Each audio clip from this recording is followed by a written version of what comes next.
G'day there guys, Karen lovers and Karen haters alike, it's your main man Markee and welcome back to another episode of r/EntitledParents. Now if you love today's episodes, please do tell me what you think of the Karens down in the comments below. Smash that like button, sit back, relax and enjoy the show. Thank you. Posted by user ASomeLord. Titled, "You're grounded for having depression." My mother is a terrible human being. She's always been abusive to me, and I want to have a decent relationship with her, but it's extremely difficult because of her behavior. Growing up, I got bullied a lot for being a bit weird, a trait I now pride myself on. Long story short, this and a multitude of other factors ended up having me diagnosed with depression in high school.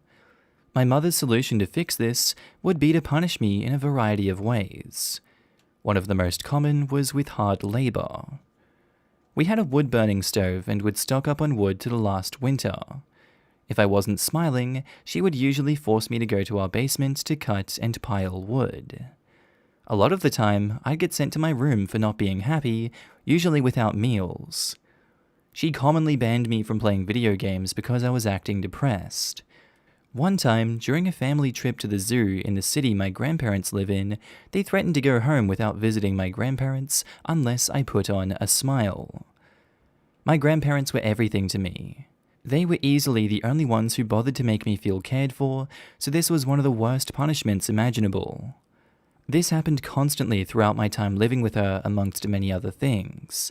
She would especially do this when she was in public, as she didn't want my poor mental health to tarnish her image in the community. Posted by user FatmanXXL. Titled, "Entitled Dad Demands I Fail Because I Caused His Daughter to Fail." This one will need a lot of context, so bear with me. I'm 19 at college. Last year, I started a language education career. My first language is Spanish, and even though I often have mistakes, I can understand and speak English. Then I realized I wasn't in the right place, so I dropped out during the first semester, so now I'm studying theatre, which has always been my true passion. Anyway, during my first semester on language education, we had to do tutoring as part of our grade. The college I went to also had language classes on Saturdays for anyone who wanted to learn a second language. This college only allowed people on their language education's career that had either completed the Saturdays course, that depending on your progress can last up to 8 years, or that may prove they can speak at least 2 languages by a written and oral exam. So I was doing tutorings for English speakers that struggle in their Spanish lessons. One of my tutees was an 18-year-old girl who shunned by her absence. She didn't show up, not even once, and never gave me a heads up or explained afterwards why she didn't. I just reported with my teacher that she didn't appear, then reached out to her to reschedule the date of our meeting and called it a day. We were given our tutees or parents' contact to set up the day and hour of our meeting within the college facilities, then the teacher assigned a class for the tutorings and had a full report of all tutorings we had to do. Nothing of interest happened until a few days ago. I received a call from a number I didn't recognize, and as the dumb boy I am, I answered. I said, "Hello? Who's this?" And ED says, "Are you my name?" "Yes, I am. What can I help you with?" Working on retail has already taken its toll on me. "It's your fault that my daughter failed her exams." "Excuse me? I don't know what—" "You tutored my daughter, and she didn't learn anything from you. You sabotaged her and made her fail. I'll report you to your teacher and make you fail too." "Sir, I dropped out last year." "That's because of your incompetence. Then you have to pay me for wasting my time taking her to your classes." "Sir, who's your daughter?" "I'm not telling you anything." "Listen, I need to know her name to give it to my ex-teacher so he can tell you about my tutoring with her." And ED says the daughter's name. "Sir, she didn't show up once to—" "Don't you dare lie! I took her to tutoring every time you summoned her. I want to talk to your teacher right now." I guess he forgot I told him I dropped out. Wait a moment. And I checked my cell phone for my teacher's number and quickly gave him a heads up on what was happening. It's insert number here. Anything else? He then hung up on me.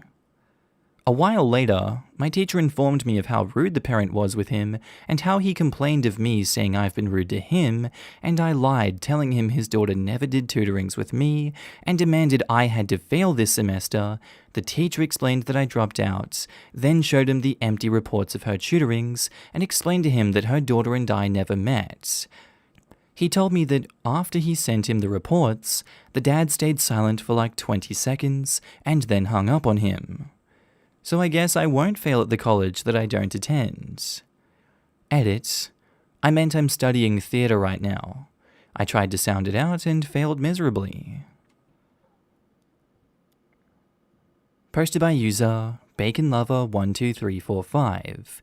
Titled, Entitled Parent Lets Kid Hit Car and Claims It Was Our Fault.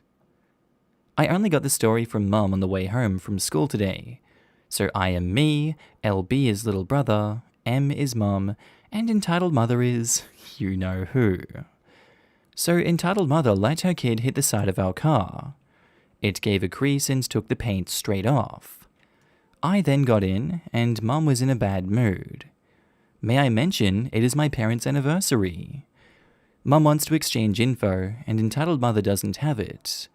She calls the police, who refuses to show up because she banged the car and cursing in front of a child, even though Mum said, "Are you kidding me?"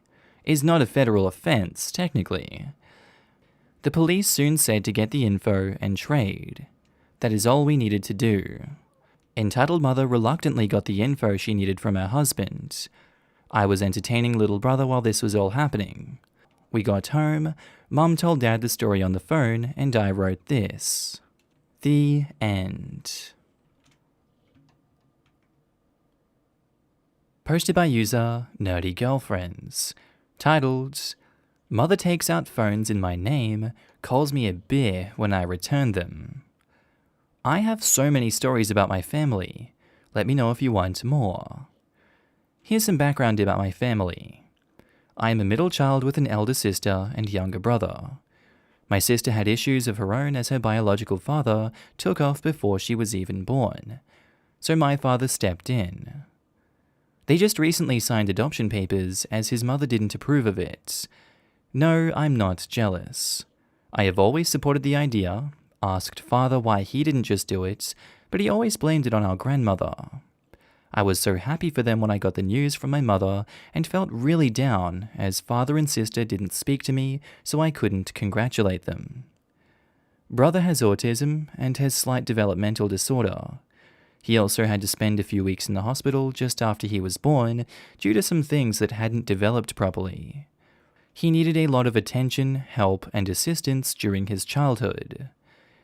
So naturally, I, as the middle quiet child, had to stand aside as sister screamed for attention any time I tried getting some from our parents, and brother needing the attention.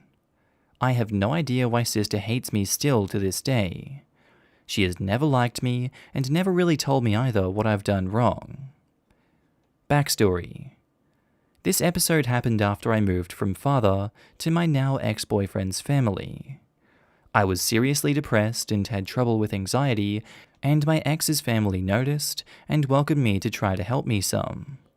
Note, it was not in any way helpful, as they were strong believers of homeopathy and rejected anything that had to do with medication. I was in my last year of high school and was not on speaking terms with my side of the family, neither mother and her husband nor father, as he was hurt that I moved out from his place, even though I told him why I did it. They saw that I was depressed and wanted to help. My family denied whenever I tried seeking help from them. Enough rambling. Here is the incident.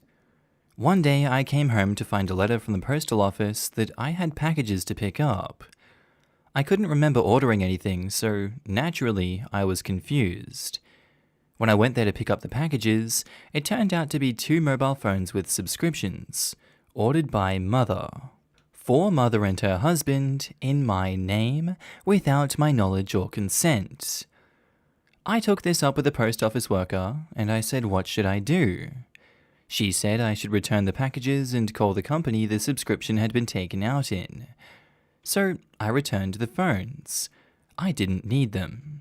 I called the company and explained the situation to them. They were really helpful and helped me cancel the order, and they also told me that if I ever got an order in my name, they would call me and confirm first before they sent it out. They also told me I should call the police, so I did and filed a report for identity theft, and I suspected that the culprit was my mother. A few days later, Mother called me and asked me if I had received 2 packages. She didn't say what was in them or anything of the like, just casually if I had received anything, as if she had surprised me with a gift or something. I said I had received 2 phones, but I returned them. Mother exploded. She said the phones were for them and that they really needed them as they currently were in debt and couldn't buy their own. I said calmly that I did not approve of them using my social security number without my consent, and that I had called the company to cancel the subscription, and that I made a police report for identity theft, not saying I made it on her. She started cursing at me, calling me names, and said that I was a selfish, stupid bear. She demanded that I should pick up the packages and give them to her. I said no. She kept screaming and calling me names, said that since I was her child, she had the rights to use my social security number as she saw fit, and I had no right to report her to the police for using it, and it's not identity theft. She needs the phones and she was going to tell me eventually. So she basically admitted to the crime. I just told her that if she didn't stop this, I would not hesitate to report her to the police for harassment. She kept screaming, so I just hung up. I threw my phone so hard on the floor after the call that my classmates, I was at the school during recess, looked at me worried and wanted to know what happened, as I had kept my cool during the call. I just ran away and locked myself in one of the toilets outside our classroom and broke down. I had a panic attack during period, so I skipped class. There was no way I could focus on anything, and my classmates had explained to our teacher what happened outside, and teacher was an angel. She came to check up on me several times before I calmed down and came out. She just hugged me without saying anything. My closest friend in class had picked up my phone, which miraculously survived being thrown really hard on the concrete floor. I'm still in disbelief over the whole thing. If I hadn't lived it, I would have thought this was exaggerated or something. This was over 10 years ago. I've been heartbroken so many times by my mother, so I have a really hard time believing anything she says still to this day. Nowadays, our relationship is on the better side. She's apologized and doesn't make up excuses to why she did what she did. She acknowledged it was idiotic and she was at fault and I was all in the right to do what I did. But I still feel exhausted every time I spend time with her and her husband. I have so many stories of sister being entitled, father being entitled, mother being entitled. Let me know if you want more. And if you did, you're in luck because our next post is also by user Nerdy Girlfriends, titled, "Father is hurt that I didn't tell him I was depressed. Tells people he has 2 children instead of 3. Don't know if this fits here, let me know otherwise. Since so many of you liked my last post, here is another one. This is something that happened over a long period of time, and one might say that I'm jealous of my sister because of this. It started when I had just ended my 2nd year of high school. I was depressed and had severe anxiety about basically anything at this point. I had stayed with my ex-boyfriend's family for almost 4 months when I moved back to father. Our relationship was already damaged at this point, but it didn't get better after this. I spent one weekend at father's, but every night I cried myself to sleep. I was so exhausted from all the stress that had built up, trying to maintain a relationship that seemed one-sided. I talked with my ex's father and asked for advice. We talked, and I felt it was best to move to them permanently. They noticed me, they saw that I was depressed, they said they could help, but in retrospect only made things worse. I told father, and he became cold. He only said okay, and didn't ask why or anything. This made me feel so bad, like I had really hurt him. The day I moved, he only stared at his computer, didn't say anything to me. He only said goodbye to me when I had taken all my things. I tried to talk to him for years after this, but he either ignored me or told me to talk to my new family. I was conflicted. I felt horrible, and I didn't know what to do. I tried to mend things with father after I graduated high school, explained why I moved. He said, "Why didn't you tell me? I can't read your mind. How was I supposed to know you were so sad?" Yes, he used the word sad to describe my depression. I tried to explain to him why, that I didn't want to say anything because that would mean I accept that I was depressed. I was in denial for the longest time. It wasn't until I almost jumped from the 7th floor that I came to realize how bad it was. Thanks to a friend of mine who had Mother's phone number, Mother called me, and on a whim, I answered while I was in full panic mode. I guess this is when Mother also realized how bad my depression was. She begged my friend to take me home to her, and when we did, I just collapsed. Mother stepped up and drove me to doctor after doctor, and finally, we got to see a psychiatrist who prescribed me medication. We had this conversation after all this, and I felt strong enough to ask Mother to get Father to come so we could talk. Father then came with his oh-so-familiar quote he liked to use when he felt he was right and I was wrong. "You should have listened to me and done what I told you. Then we wouldn't be in this situation now." And that was the end of that conversation. Fast forward a few years, after my son was born. This was when I last spoke to Father eye to eye. I sent him a message asking what have I done wrong. He answered, "Nothing that I'm aware of." I answered back, "Then why won't you respond to me when I call you or text you?" I never got another message again. A few years fly away, and Mother calls me one New Year's Eve to tell me some good and some bad news.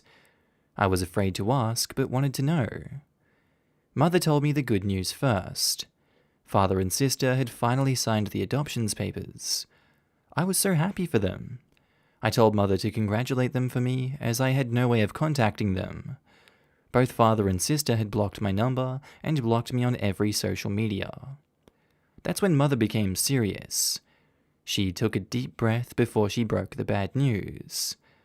Father had gone around telling people he had 2 children, sister and brother. When people had asked him about me, he had only repeated that he had 2 children. He no longer acknowledged me as his daughter. Mother noticed how I became quiet and tried to comfort me with that. Now that she finally had a good relationship with me, she would never let me go again. This is years after the phone incident. See my last post. Mother told me that father and sister had tried to get mother and stepfather to ignore me and shut me out too. She had refused and yelled at them for even suggesting such a thing. I didn't know what to feel. Hearing how I, a daddy's girl, no longer had a father after 20 years on and off, he basically disowned me. I wanted to cry, but I held it in. I had my son next to me, and I am so thankful for it. If he hadn't been there, I would have jumped headfirst from the balcony, 3rd floor. I broke down after my son fell asleep. I later found out that I could access his Facebook, and I could confirm it by myself. He had written, "My family consists of sister and brother, none other."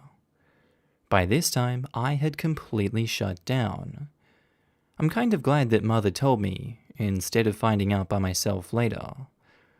I know I haven't been the best daughter, or even a good one at times. I've done some pretty bad things for attention. I've lied to get friends, I've made decisions I regret to this day. I was a depressed teenager for goodness sake, but it just hurts so much. 5 years has passed since this, and when I visited my mother and met father, they lived in the same town, he ignored me. He acted like I wasn't there.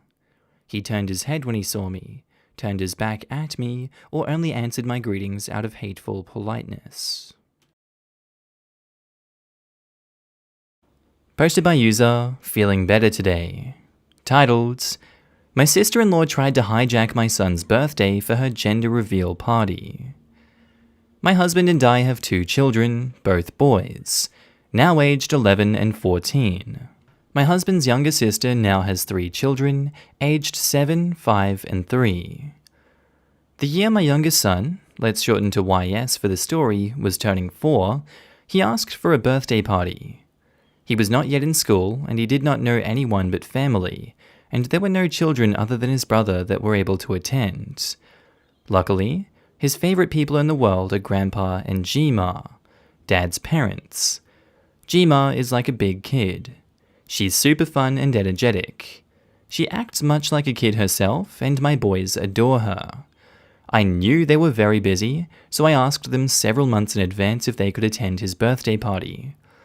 The party was to be on his birthday. This is important. Being the wonderful grandparents they are, they agreed and requested that time off from their jobs. We also invited all close-by family, including my sister-in-law, the entitled mother of the story. Months go by, and it's now about a week and a half before my son's big day. I've bought the decorations, planned the menu, and pumped him up. I like to sing a final countdown song as I prepare breakfast in the morning. One afternoon, I receive a call from my sister-in-law who's about to find out the sex of her baby. She's pregnant with baby number 1. She wants to plan a gender reveal party, but she's called her friends and family and discovered that most work and can't attend without several weeks' notice for their jobs. The only day everyone just so happens to have off is my son's birthday. Would I be willing to move my son's birthday to another day so she can have her party? At this point, it may bear mentioning that she already has 3 baby showers planned and has asked me to make the food, out of pocket, for one of the showers. Most people being asked to attend her gender reveal party were already attending multiple baby showers for her. I am pretty friendly and passive. This caught me very off guard. I tried to gently tell her that my son was looking forward to this, and we've had it planned for months, which is why everyone had it off from work.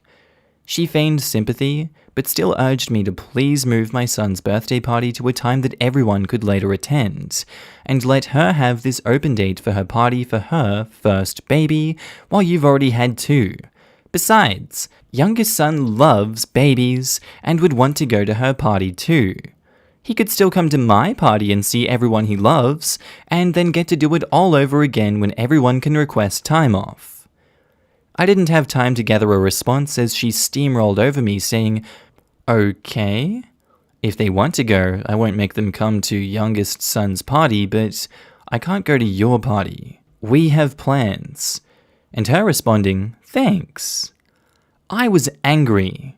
She had pulled this kind of thing with other people before. I have tons of stories. But she had always really loved my boys and never tried this with me. Or not to this extreme anyway. I didn't know how to react other than vent to my husband, her brother, who wasn't surprised at all and said not to worry and that their dad would set her straight. Funny enough, I was talking to my husband when I saw him, father-in-law, calling my phone. I answered, and he said that my sister-in-law had told him I had no problem with her hijacking my son's birthday, and I had insisted she have the party and everyone go to that one instead of the youngest son's.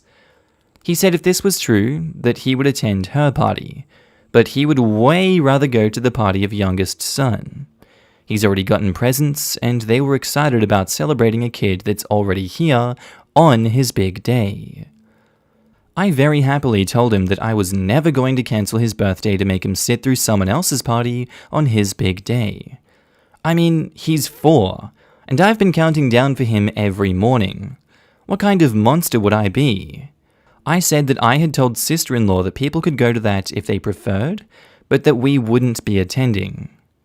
He said that sounds about right and told her he's going to the youngest son's party since he requested time off for that, and if she wants another party another day to give him notice. She cancelled, or never organised, the party, and then talked about me behind my back to anyone that would listen for years to follow. Posted by user Constipated Chicken, titled, "Racist entitled mother starts fight for 50p ice cream." Apologies for the long story, but this was on New Year's Day, and much to my dismay, I had to work a whopping 8-hour shift selling 50p hot dogs and ice cream, or 64 cents for y'all USD people. Point is, thankfully the store was closing 8 p.m. instead of the usual 10 p.m. for the sake of it being New York. At 8 p.m., I rushed to cut off the queue of people, which was met by the usual, "Please, I just want one thing. Surely you can let one more in?" However, on this fateful night, entitled mother appears out of nowhere and asks me whether her daughter can have an ice cream. Mind you, there is no sight of a child with her. At this point, the ice cream machines are already being turned off, and I had already rejected quite a few people who used the same excuses, and so it wouldn't be fair to the other people if I let her in and not them. And so I politely explained to her that the queue was closed a while ago and that I couldn't let anyone in. She exploded. "It's New Year's Day, and you won't let my daughter have an ice cream?" I continued to politely explain to her the same thing. "Oh, this is ridiculous. You are so selfish. It's only one ice cream, you won't get fired for it. What's the big deal?" She keeps screaming at my face. Once again, I explained to her the simple fact of how opening and closing hours work. She yells more obscenities at me and walks up to the family, who are the last people in the queue. Essentially, she paid them cash in exchange for them ordering for her. And whilst doing so, she insults me loudly in front of me, whilst giving me snide looks and glares. For context, I am Asian. The last straw was when she pulled her eyes back doing that. Yeah, that Asian mocking thing. All whilst insulting me right in front of me, how I ruined her day, how I'm an a-hole, yada yada yada. I'm fuming at this point, but because rent is a priority, I go back behind the counter where my manager is serving the last customers. When the last customers are served, entitled mother runs up to the counter to badmouth me to my manager, complaining that I was being rude, didn't have manners, providing bad customer service, blah blah blah. My boyfriend, fortunately, was working with me on the same day and was serving at the counter alongside my manager. As the entitled mother is ranting about me, he tells her maybe she should be the one to learn a thing or two about manners, and hence the crap show begins as she yells at both of us, cursing and flipping us off. My manager kindly asks her to get out. Unfortunately, she did get her ice cream, and unfortunately, I encountered many more entitled mother and entitled parent scenarios like that. And unfortunately, racist encounters are frequent and usual for me. But oh well, systemic racism just adds more broth for the EM-EP stories. Smiley face. Posted by user ElephantTurtle85. Titled, "It's your fault I vomited on your baby." First time poster, so sorry if I do it wrong. Key information. I, 24 female, have a diagnosed phobia of children, especially babies drool. I'll gag and even throw up if one touches me. Unfortunately, no one ever believes this. This happened when I was about 16 in a shopping center. So me and my mom were out shopping for groceries, and my mom's friend Karen shows up with her baby. They're small talking, and I step back and start looking at something on a shelf to avoid looking at the baby, since it's drooling, and if I see it, I'll start gagging, which is always awkward and embarrassing. Karen asks me to hold her baby for God knows what reason. I decline, saying I've never held one and it's unsafe. She then starts to walk over with the drooling nightmare, so I start backing away and I gag. She says, "Ew, why did you gag? My baby isn't disgusting. What the hell is wrong with you?" Mum says, "Oh, she's weird with germs. It doesn't matter. I'll hold her." Karen then starts on a rant about how she wants me to hold her, and I'm being dramatic. She starts getting closer to me, and I start gagging more dramatically, my eyes watering and everything at this point. The more I gag, the louder and angrier she gets. The closer she gets, and the worse I get. At this point, she's right in front of me and I'm backed against a shelf. My mom tries to defuse the situation, but Karen's holding a baby, so what the F can mom really do? Eventually, she pushes the child too close to me. It's sobbing at this point. A bit of saliva from the sobbing gets on me, and I projectile vomit my breakfast all over Karen and her baby. She starts screaming hysterically. My mum laughs hysterically, and I am just unbelievably embarrassed, so I run to the bathroom to clean up. Posted by user the titled, Entitled Mum Takes My Quad Keys Again. Car star, me, dad, entitled mum, and B1 and B2 both are the kids. So, I have a quad. It's kinda messed up due to my sister crashing on it. Before, I had my keys taken by an entitled parent. Now I got the keys back, I kept riding. This was a week ago when I posted this. Note that there was some police involved. So I was riding my quad, and my house is about 10 yards in length from the neighborhood road. I like to set boundaries for me to ride my quad on the roads. I know, this might be illegal, but not if you get caught. My house is in front of another road, and the road goes downhill, and in the fall, it's covered in leaves. I like to ride down the road, and sometimes make sure it's in good conditions, because crashes had happened here before. I was going down for the first time of the day, and I come across this mother and her two, I guess 6-year-olds or 8-year-olds. I ride down, and then come back up, and I was going slow because I knew they were going up the hill. My neighborhood is known for track runners and others to jog around because it has 2 circles in each other, like a Venn diagram. When I went up, she was just staring at me, but I didn't think anything about it. I then rode in my yard for a bit until they came up, then I went down again for fun. A little bit later, I went down, then came back up, but this time the lady was at the top to go back down with her kids, and this time she had her hand out for me to stop.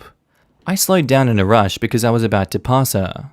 I take my helmet off and she starts yelling at me for the way I am riding. So the dialogue begins. She says, "Why are you riding so recklessly?" I was never riding recklessly. Yes, you were. You were driving around in that person's yard up and down a road. Quad's still running and I say, so? Also, it's my dad's house and yard. Entitled mother walks over, turns off my quad and takes my keys. Me, while trying to put my quad in park, say, "Hey, that's my property." I got off my quad to get the keys off of her. And she says, "It's mine, you deaf kid." This is when I started to think about the last time, and realized that it is the same one from the last story. I say, "Didn't you steal my keys before?" She says, "Maybe, deaf invalid." You know, my dad said I can file a police report. This is when I saw that the entitled mother had went into a small panic. Entitled mother, while shoving me away from the quad, says, "If I can't have this quad, then no one can." This is when the entitled mother started to try and start my quad up. I then went over and pressed the switch that kills the engine until the switch is turned off. While doing this, the entitled mother cranked over the quad. While this was happening, I just wanted to protect my property, so I pushed entitled mother off of my quad and she fell onto the concrete. And that is when I got my keys back. The kids that were being quiet about this started crying and hitting me. I tried to get away on the quad, but the mum started to try to get the keys again. I then took the keys and ran to my house and called 911. I told them about the situation, then called for my mum and told her what was going on. I went to check on the situation, and the entitled mother has the kids on the back of the quad, and she was trying to pick-lock the quad with a hairpin, which wouldn't work. I then took photos and videos of her trying, and then when the police came, I told them about her trying to take my quad and her kids assaulting me. I showed them the photos and videos and bite marks on the left side of my chest. The entitled mother got arrested, and I was given a warning about riding on the roads. Posted by user FredZRed, titled, "Revenge on my abusive mother. She never knew it was me responsible for the clink. This happened in 2004, when I was 14. A bit of backstory before I begin. My mother is not a good person. She was verbally abusive for most of my life until I was 14, when her abuse turned physical. Because of her abuse, I came up with creative ways to punish her in my own petty ways, like tampering with her food and dunking her toothbrush in the toilet every day. This story is one of my better petty revenges towards her, and the one that annoyed her the most. So I talked to my friends about the things she did to me, and although I appreciated the advice to go to the police, I knew that wouldn't work. My mother is very convincing when she wants to be, and every other time when I went to the police. They never believed me. One of my friends, who we'll call Tom, gave me a brilliant idea that would annoy her to no end, but wouldn't get me in trouble. His dad is a mechanic, so Tom knows his ways around a car. After school that day, I went with him to his house. He showed me a place underneath the car, between the top of the front wheel and the side of the engine, and told me what to do. Bring on the pettiness. I had to wait a few days to enact my revenge, but the day finally arrived. My mother and my sister left the house to ride their horses, which gave me plenty of time to do what needed to be done. The next day, I went with my mum and sister to do grocery shopping, and I was elated to hear the product of my labor as the car started to drive down the driveway. Clink, clink, clink. Yes, dear readers, I attached a rock to the end of a string inside the car that made a loud clink sound every few seconds when the car was moving. Mum says, "What the heck is that?" No idea. Maybe you should get the mechanic to have a look at it. Remember how I said that Tom's dad is a mechanic? Yeah, well, he's the only mechanic in the town we lived at, and Tom made sure to tell his dad about the things my mother did to me. Needless to say, he was on my side. So after we had done our shopping, we stopped at the mechanic so they could look at it and fix whatever needed fixing. Mum, as we arrived at the mechanic, says, "Hi there. Well, my car is making a weird noise when I'm driving. Can you look at it for me?" And the mechanic says, "Sure thing. How about you take a seat inside and I'll give it a drive and see what the problem is?" He got in the car and drove it around the block. When he returned, the noise had miraculously stopped. He charged my mum for the check and we were on our way. But not before Tom's dad subtly handed me the rock back and gave me a wink and a smile as I left. That night, I put the rock back in place and left it to do its thing for the next day. And oh boy, was this satisfying. The next day, the noise was back. So Mum went back to the mechanic, but this time the mechanic couldn't find anything wrong with it and couldn't hear any noise. I never bothered taking the rock out after that, and neither did the mechanic. He had experienced her entitlement firsthand and had heard many stories from other people around town about her. The rock wasn't damaging the car or affecting its performance, so there was nothing that needed fixing. I moved away to live with my dad when I was 16, but before I moved, the clink was still there, tormenting my mother every time she drove the car. I lost count of the number of times she took it back to the mechanic and the amount of money she spent on getting rid of the clink. The last time I saw my mother, I was 23, and she still has the same car. I'd expected the rock to have fallen out by then, but the car still has a clink, but not as loud. Thanks, Tom. Posted by user Painsomnia. Titled, "Karen harasses me in my own damn house and makes a fool of herself." I live in a ground floor apartment in the middle of my little town with a small courtyard at the back. There is a lovely set of glass sliding doors that open from the living room into said courtyard, and on the other side of the courtyard fence is a public footpath with a public car park behind it. It's lunchtime here at the moment, so there's a person walking past every 5 minutes or so. It's also useful to know, for context, that I'm physically disabled and use a walking stick.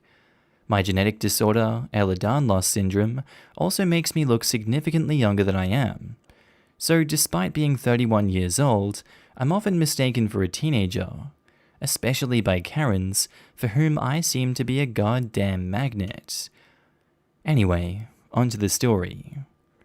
So I was sitting on my sofa, watching TV and eating my lunch, when I spotted one of those little black millipedes on the carpet.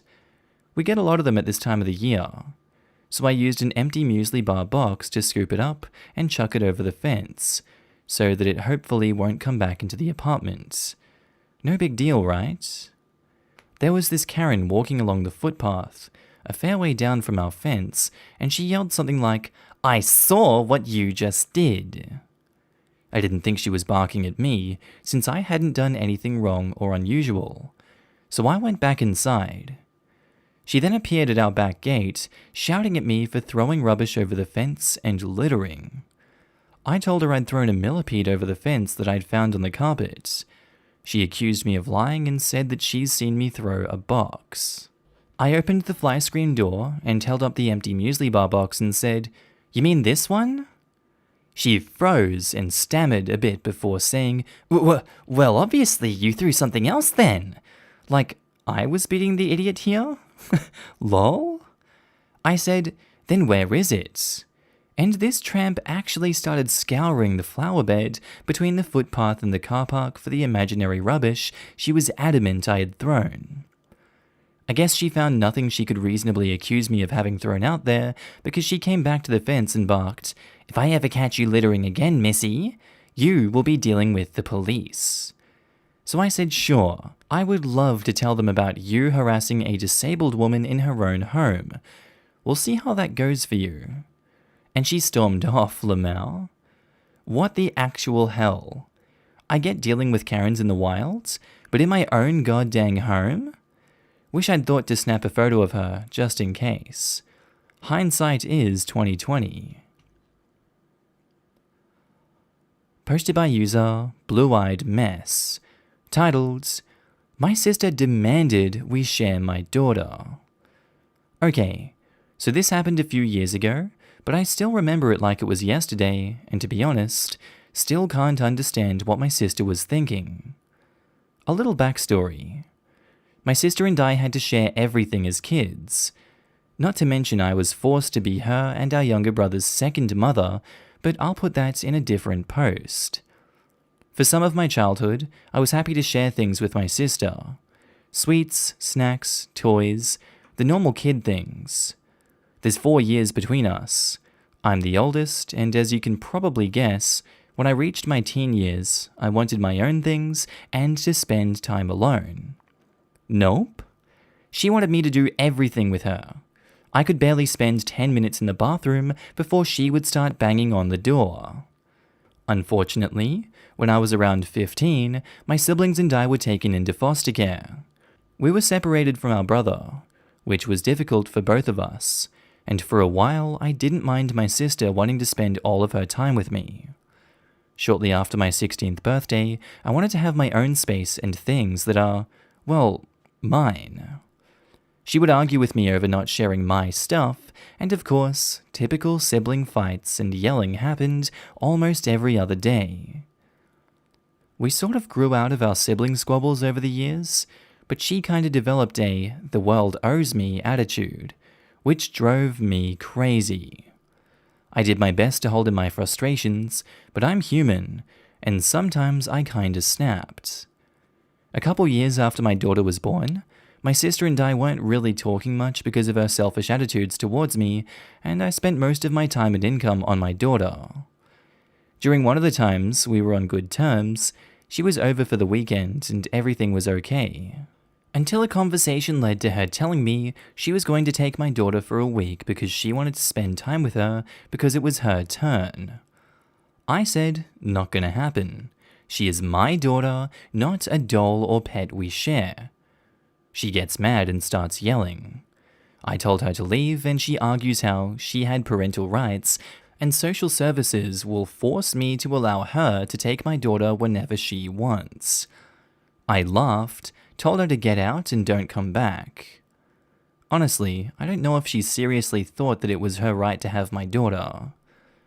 I've got plenty of other insane stories about my family, which I may post about at some point. Thanks for reading my crazy story.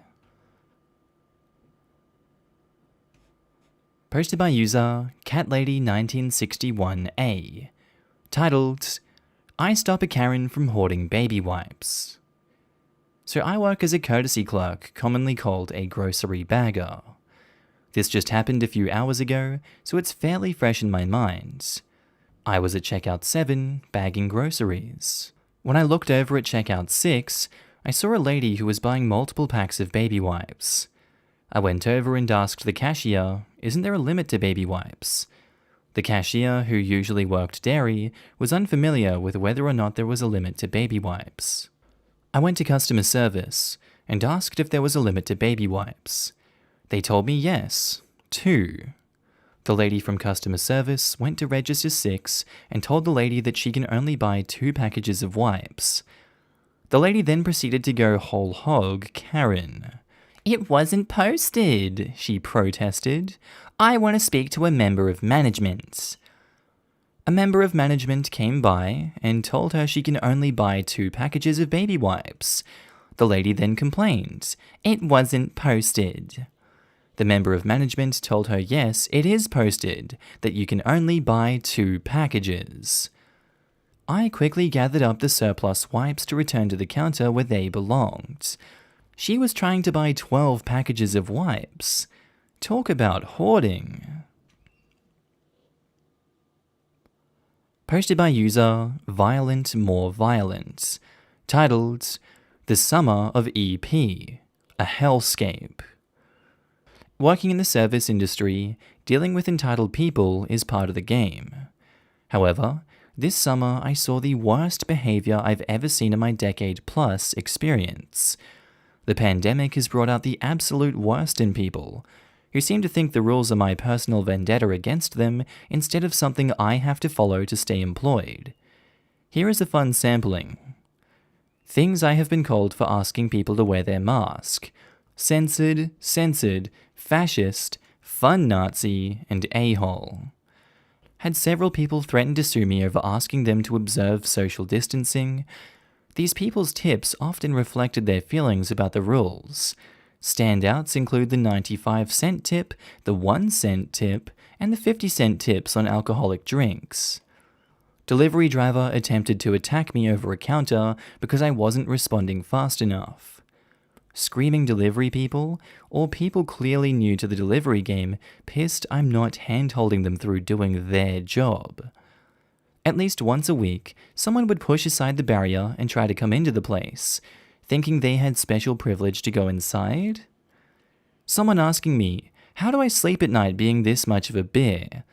Because I wouldn't sell them a drink after we closed for over 20 minutes. The person who held up a block-long line arguing about the mask, then returned the next day with a mesh one. The lady who screamed at me till I cried because she said I didn't spend long enough talking to her while coordinating delivery, food, and a block-long drink line at the same time. And the absolute kicker. The man who, when I told him I didn't have a bathroom available, peed in a bottle and threw it at my head. I managed to duck, thank God. So people of Reddit, have you noticed an uptick of entitled people during the pandemic? What are your experiences? Please commiserate. Peckerlip says, people see the barricades and don't give an F. I had a guy come up to the counter after repeatedly asking him not to. I gave up and helped him, which made the next guy think he could do the same, then call me some slang word. Pretty sure it was about me being racist because I told him to step back. I did have other customers ready to jump up if he started crap, so that was nice. The amount of rants I've heard over how it's a hoax and I'm discriminating against them and their rights is ridiculous. I also get a lot of crap for their rent going up. I work in self-storage. After 6 months of no increases due to the pandemic and nothing over 10%, which is much lower than the industry standard. I'm not the owner. I can't control what happens, but they sure as hell want to yell at me as if I am. I had someone call me racist because our credit card machine was down. Huh? I literally showed them the broken card machine with a cracked screen, and they said it was a prop. It has truly been hellish. Posted by user 2QueenTwin. Titled, Apparently I pay rent to be a doorman. I live in a block of 6 flats in Scotland on the top floor. It's okay. Fairly quiet and the neighbours are nice. I know who all of them are. The main front door requires a key fob to enter, or you need to buzz someone in if they ring your intercom. I've only managed to lock myself out once so far. So this afternoon, I finally decided to brave the cold and take the recycling out, key fob in my pocket. We have these big communal bins out on the pavement, one for cardboard, one for mixed recycling. You get the idea. The cardboard bin is across the street, opposite a row of parked cars. In our street, you can only park on one side of the road, as it's a one-way street, because of a nearby primary school.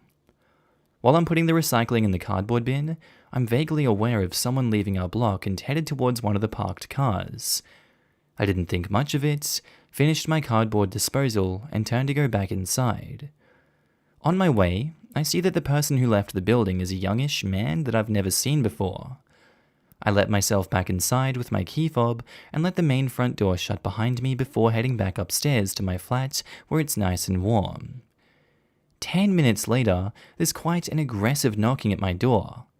I go to answer it, thinking it might be a parcel, to find the same youngish man, YM, from outside standing there.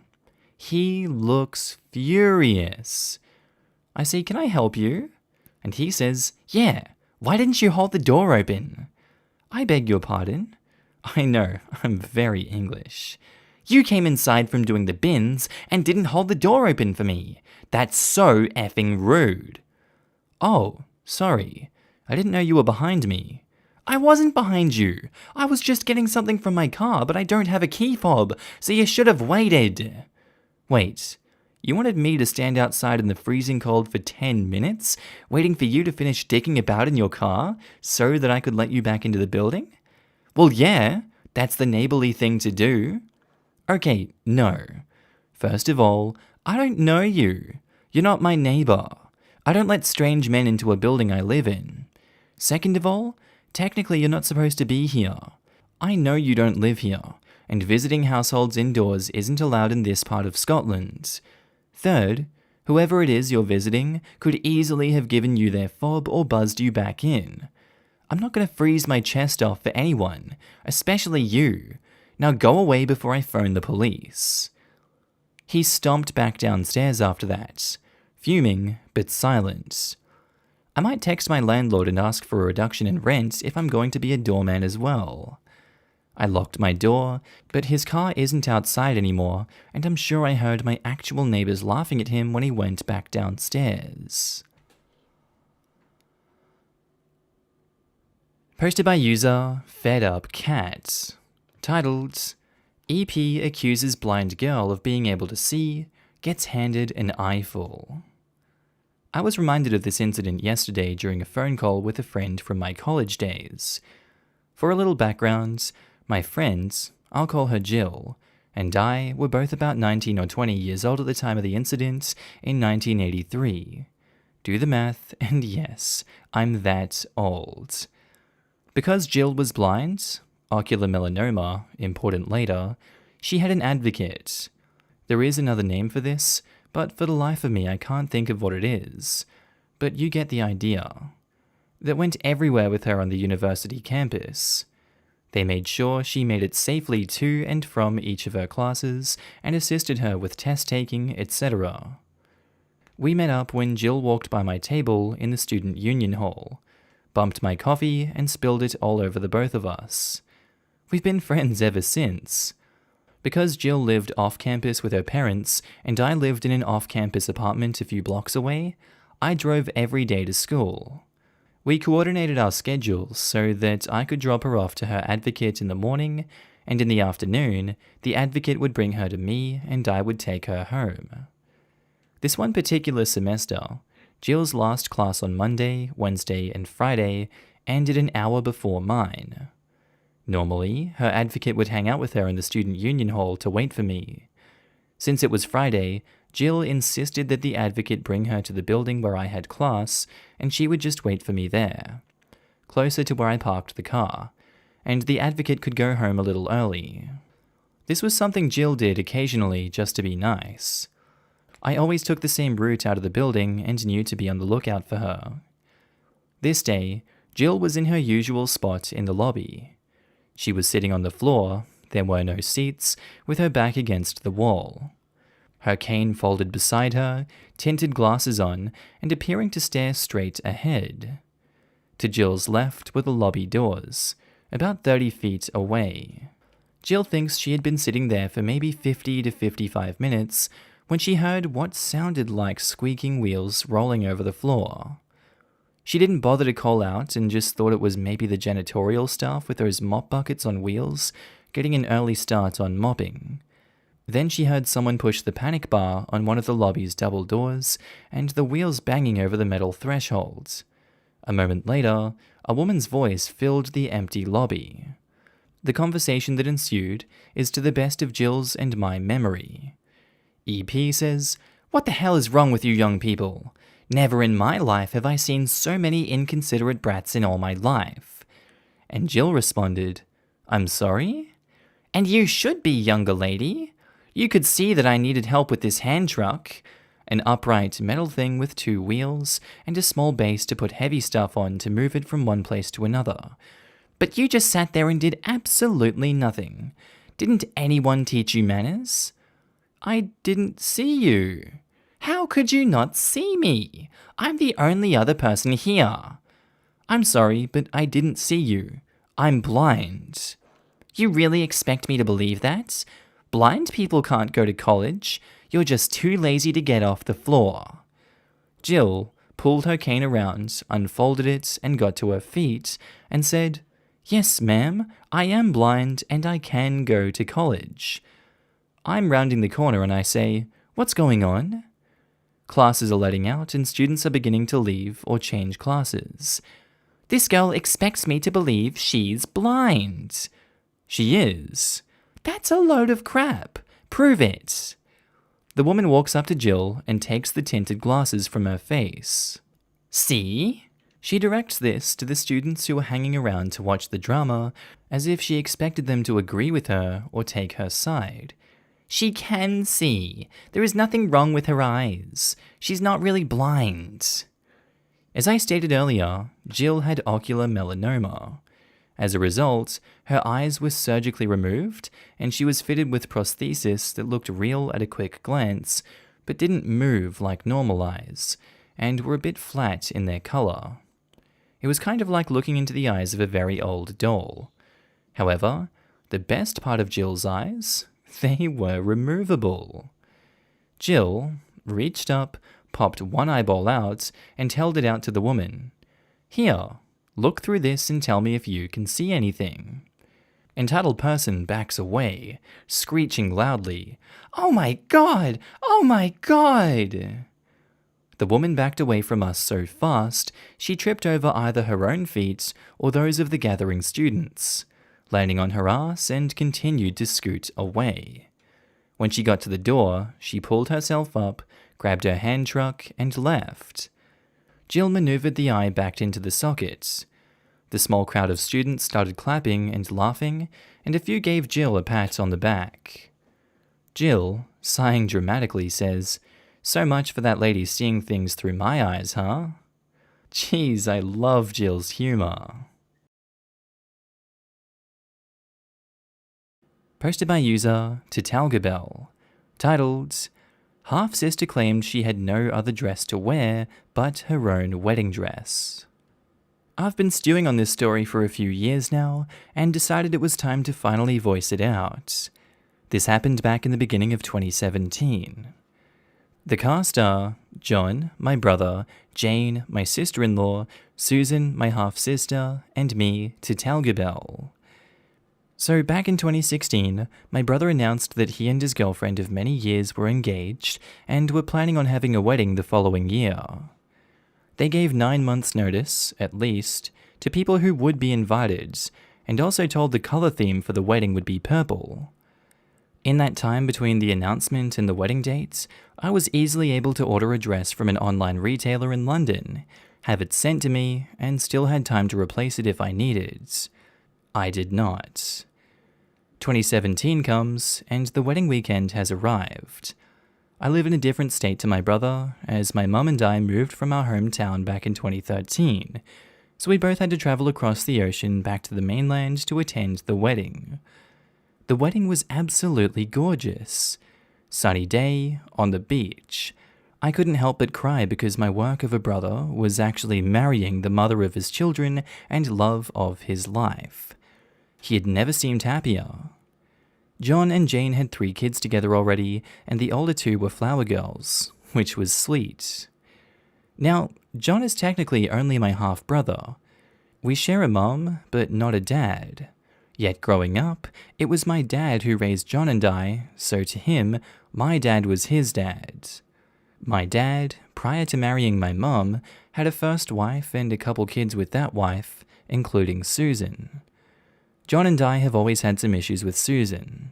She was only my half-sister, not John's, but he still included her in the wedding and such as a family member and guest. I hadn't noticed at the time, as I was too caught up in the whirlwind of my brother's wedding ceremony, but Susan wasn't wearing purple. No. She was wearing white. To be specific, she was wearing her white wedding dress to someone else's wedding. John and Jane were pissed, especially Jane. Cue reception. Some people have changed clothes. It was my first ever wedding, so I didn't think that far ahead and still wore my soft lilac dress without a problem while everyone ate and shared some drinks, interacted with bride and groom, what I assumed to be normal wedding things. But Susan. Oh, Susan. She was feeling extremely sad and lonely because no one was paying attention to her. The 30-plus-year-old woman who wore her wedding dress to someone else's wedding. I wonder why no one wanted to interact with her.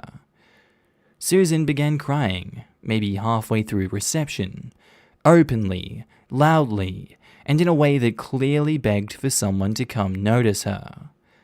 I'm a nice person, so I tried to be the good half-sister I should be and bit the bullet to go sit with her for a while and ask her what's wrong. She says, "No one's paying attention to me." Me, while staring at her confused a little, say, "What do you mean?" "Everyone's talking with John and Jane, but no one's talking to me. And when I try and speak with John and Jane, they don't talk to me." I sighed internally, and couldn't help but wonder how she didn't connect the dots. I say to her, "Susan, it's their wedding. Of course everyone is going to be talking to them, and they're going to be busy." "I don't care. I'm John's sister, so he should talk with me more." "Actually, lady, you're not his sister. I am. But okay, whatever." I was able to slip away and spend time with some other family who weren't acting as if this day was all about them. After the ceremony, Jane admitted to me that she was livid about how Susan wore the wedding dress. She had plenty time to plan for the wedding and get appropriate attire, but when finally confronted, Susan said she had no other dress that she could wear. This is perhaps a boring tale to most, but even 3, nearly 4 years later, I'm still pissed at my half-sister for doing that. My mum, John, and Jane are also pissed about it still. I've since cut contact with Susan. Her and I never had a good bond anyway, and as far as I could see it, we just shared a dad. But I almost never had to deal with my dad's previous family. As far as I know, John and Jane have limited contact with her, but that can't be helped as they live in the same city as her now, while I happily live in a place where an ocean is between me and her. Posted by user Blue-Eyed Mess, titled, "Return your daughter's Christmas present and give me the money because we're family." Hey Reddit, Prepare to lose some brain cells. It was about 3 years ago. My partner and I wanted to get our daughter a really nice gift for Christmas, so we saved up to get her a DS Lite and a couple games. I was on the phone with my sister a little after New Year's, and she says, "Hey, can you lend me some money? I don't have any food and I don't get paid for a whole week." And I reply, "I can probably lend you a tenner. Just pay me back when you get paid." "Oh, okay. Any chance you could do a bit more? I literally have nothing." "That's all I can give you, sis. Sorry." At that moment, my daughter asked me to help her with something on her DS and if we could go to the shop to spend her Christmas money, which is £15. And sis says, "Aw, is that my little niece? Tell her auntie says hi and I love you." And I say to daughter, "Auntie says hi and love you." And to sister, "Yeah. Had to help her with something on her DS and she wants to spend her Christmas money." "Oh, so you have more than a tenner? You can send me more." "What? It's not your money. It's daughter's, so no." "Oh, come on. I know my little niece would like to help her auntie." I said no. "Well, you can always get a refund for the DS and give me the money. It's not really an essential thing anyway." You know those moments in movies where they pull the phone from their ear and just stare at it? I had that moment. I said, "Why the hell would I do that?" "Because you're my big sister and it's your responsibility as family." So, I should get the money back that my partner and I saved for the daughter's Christmas present and give it to you? I don't think so. "But you have to." "No, I don't." "Yes, you do. You need to give me money for food." "No, I really don't. I offered to lend you a tenner, and you had the cheek to tell me you should get my daughter's money. Seriously? You are so flippin' ungrateful." Yes, I said flipping instead of effing because my daughter was in the room. And she replies, "Oh my god, whatever, I'll just starve," and cuts off the call. During this time, she had been taking drugs, and I was willing to give her the benefit of the doubt that she was going to use the money for food, but to be honest, I doubt it. Posted by user subject Delta28, titled, "Entitled Woman Gets the Boot from the Doctor's Office." So I work at a podiatrist's office as an X-ray tech. Most of our patients are elderly and are near and dear to my heart. The kind of people who are like second grandparents to you, whose feet you happen to be very acquainted with. Then there's patients like this woman. We'll call her Lynn. Lynn is that kind of woman that will be sickly sweet to your face and then complain like you killed her puppy to your superiors. We would dread looking at the schedule to see her name on the daily patient appointment list. Some of my co-workers have flat out refused to take her back to a patient room and get vital signs, prep her room, etc. Everyone at my office has a "that bit Lynn did this to me" story. It's practically a rite of passage. At this point, she had been coming to our office for about 3 years. In my own personal experience with her, she acted kind to my face, but slightly entitled. She complained about something I did to my doctor, and to be honest, it was so mundane, neither I or the doctor she complained to, who owns our practice, took it seriously.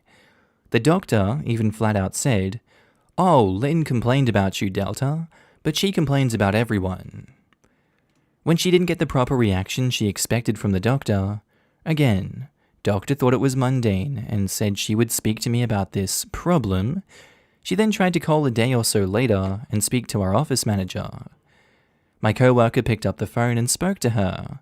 Lynn had complained to the doctor that owned the practice, so she couldn't exactly take it to anyone higher up in our office food chain. She had the nerve to say, "I don't want anyone to get in trouble, but I think it needs to be addressed."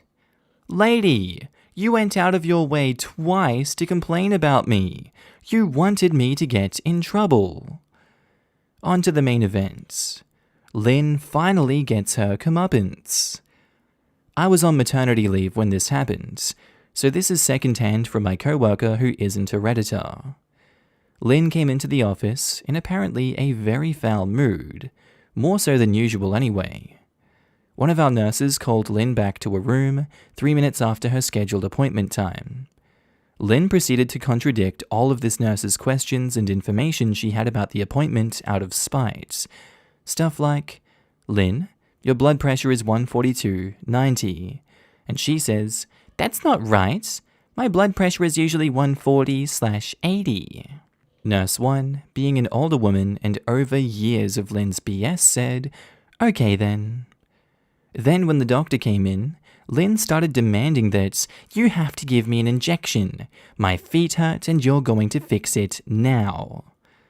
The doctor's policy is that these injections, which can help with certain types of foot pain, are a once in every 3 months deal.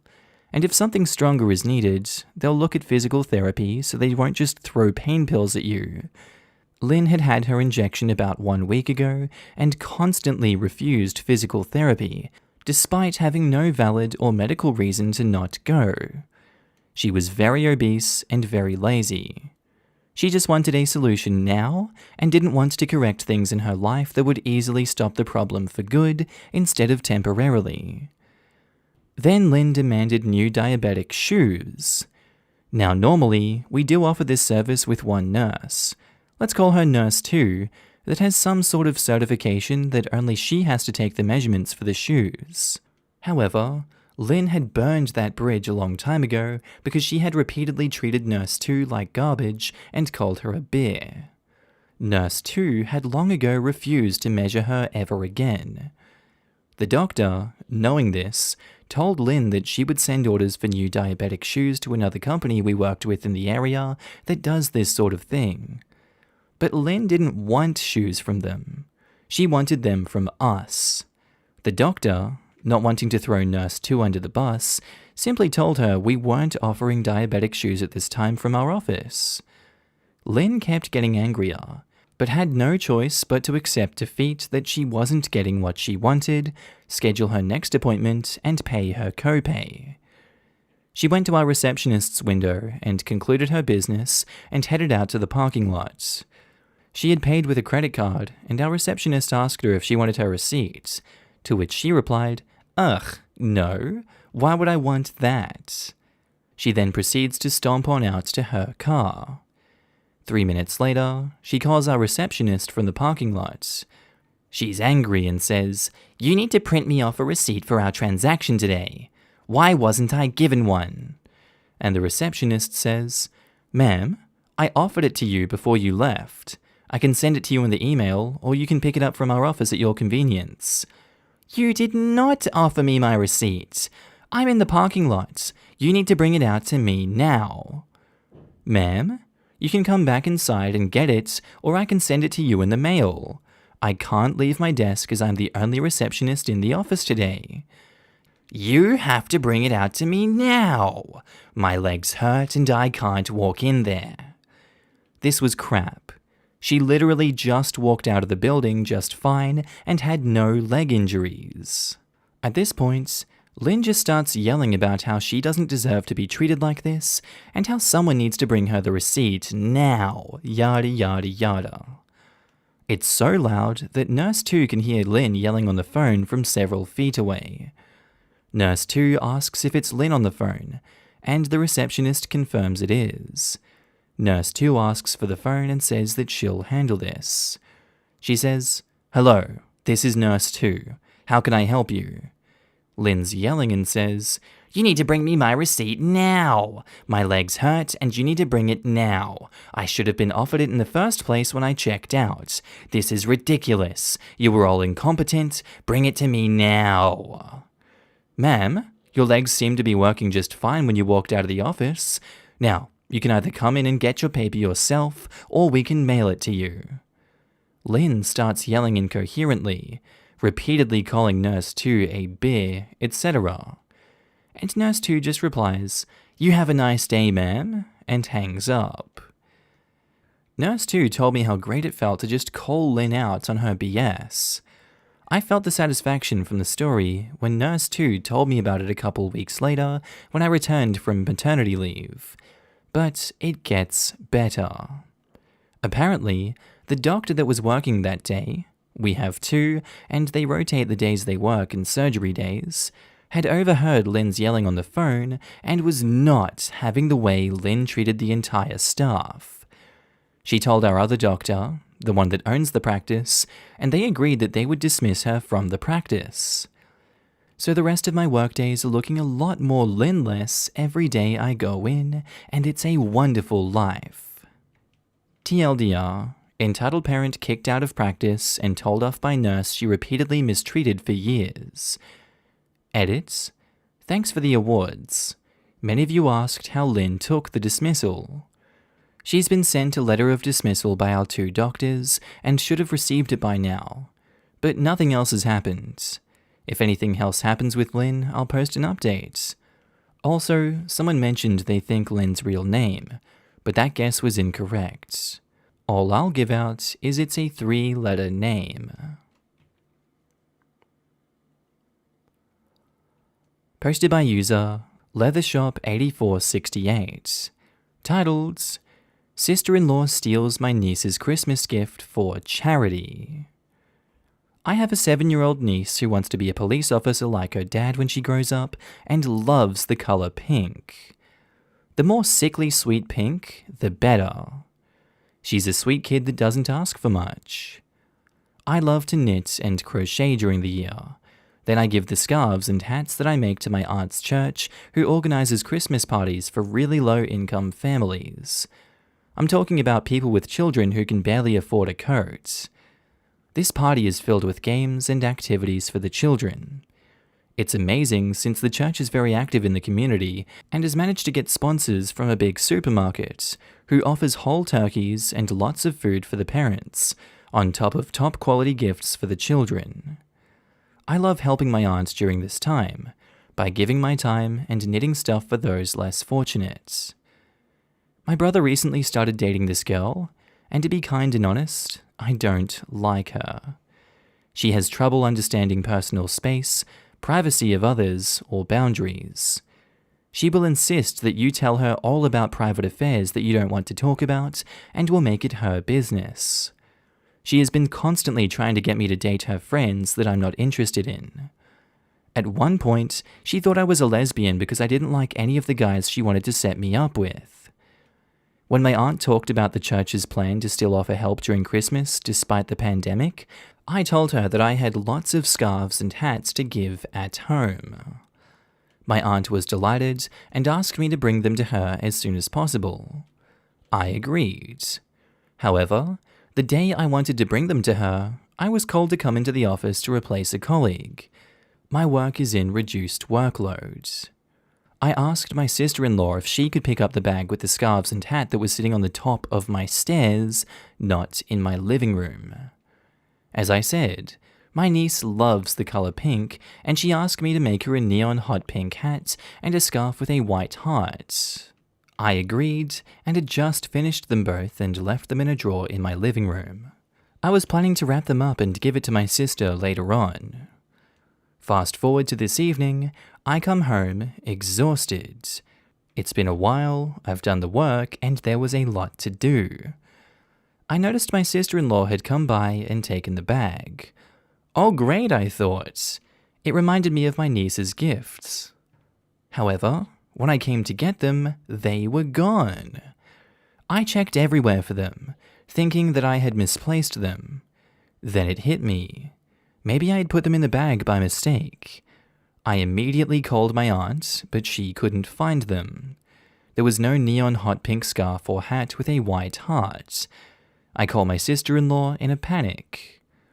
She picks up and tells me that she had seen the scarf and hat. Oh, thank God, right? Nope. Turns out that dear tramp-in-law decided that I hadn't given enough for charity, so she decided to snoop around my house to find some more. She took 4 other scarves and hats that were for other people, my niece's gift, and decided to rearrange my drawers because they were not clean and organized. I put my anger on the back burner for a while, because my niece's gift was more important for now. When I asked her what happened to it, she responded that she had taken it and given it to her niece because her sister was in need. To say that I was offended and pissed is like saying that fire burns. I proceed to lose my crap at her. How dare she?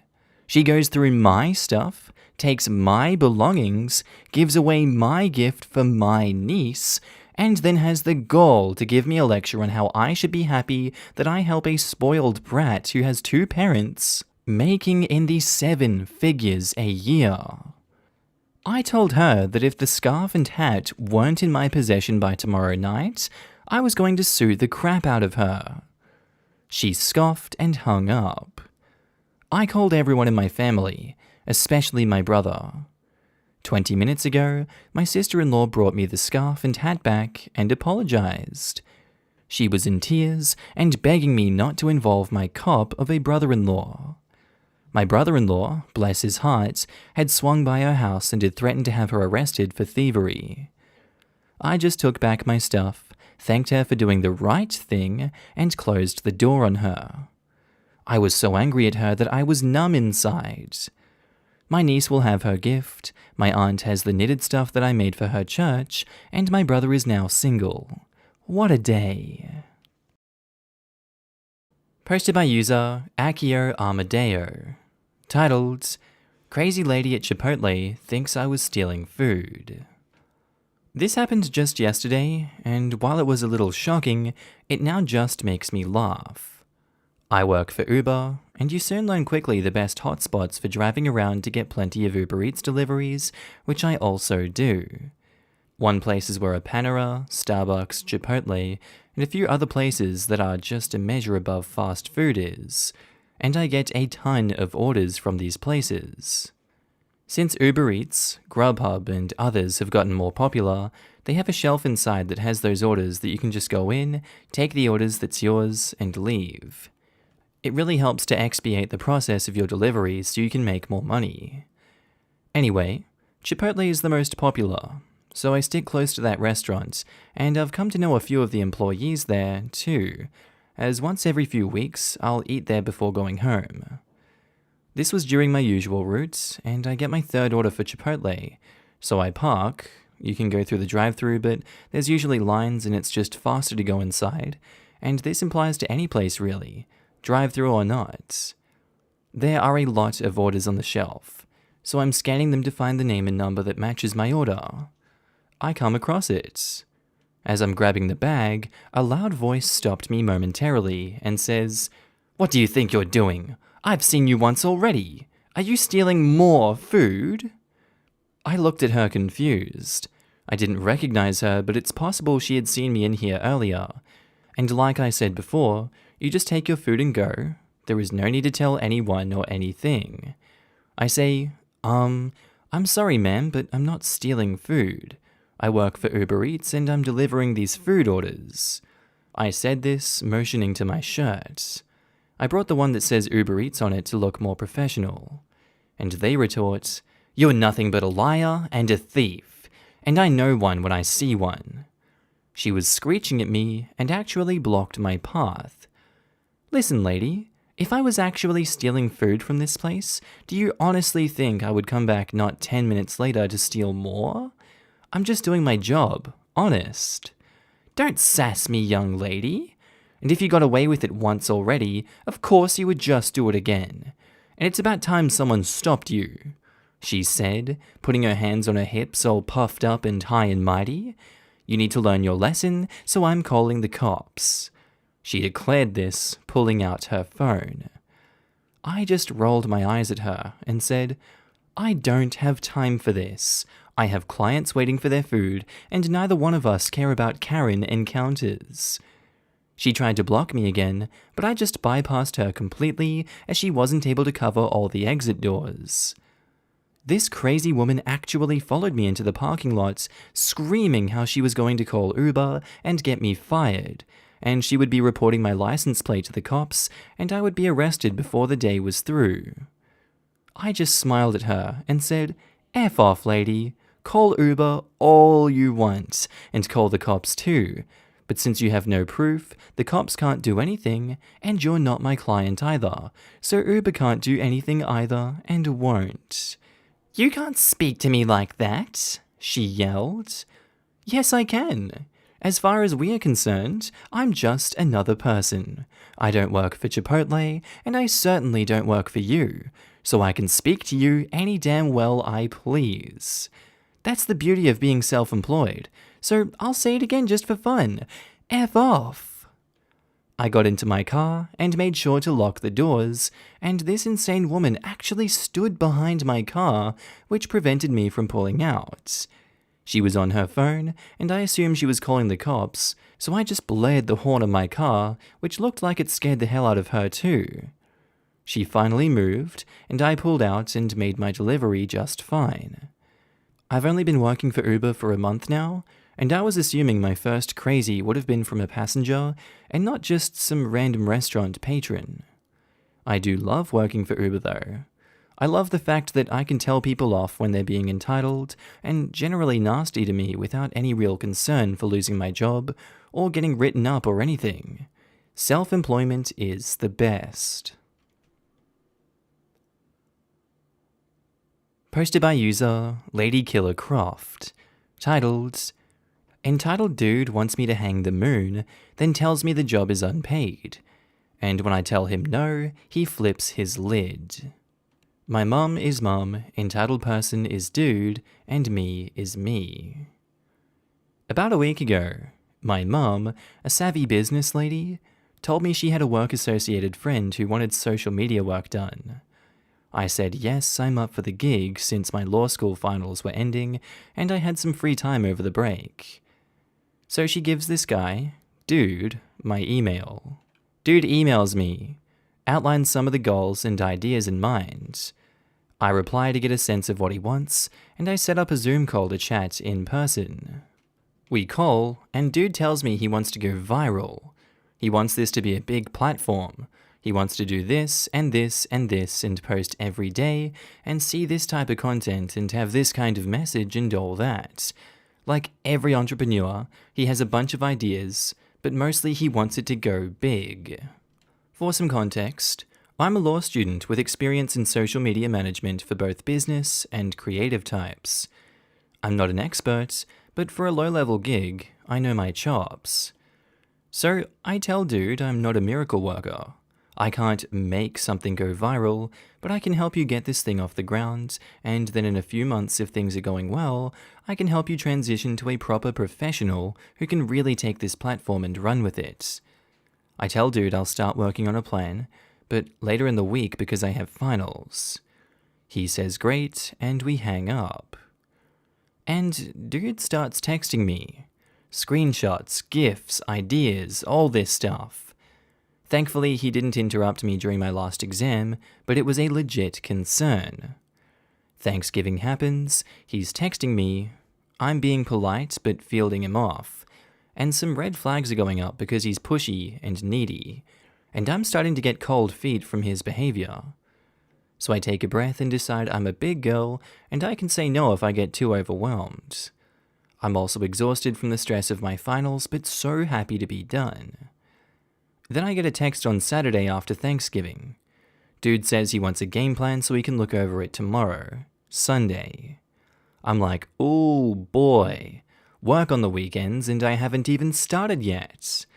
Oh well, I don't have class right now, so I say whatever.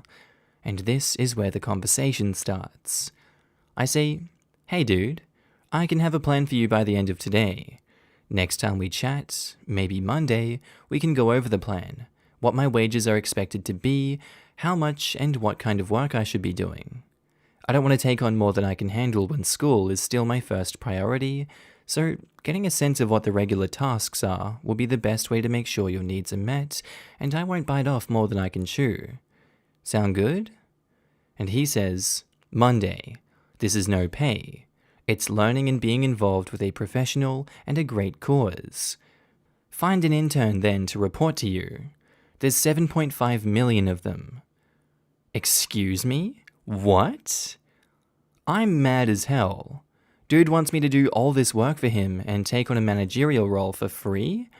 And since I'm in law school and had told him I had previous experience doing this kind of work professionally, that I need this learning experience. And he has this attitude that he's so great and his social media platform is going to be so great, and that interns are just a dime a dozen.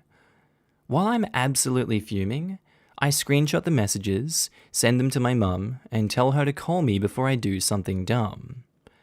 My mum calls me back and says what he's asking for is crazy.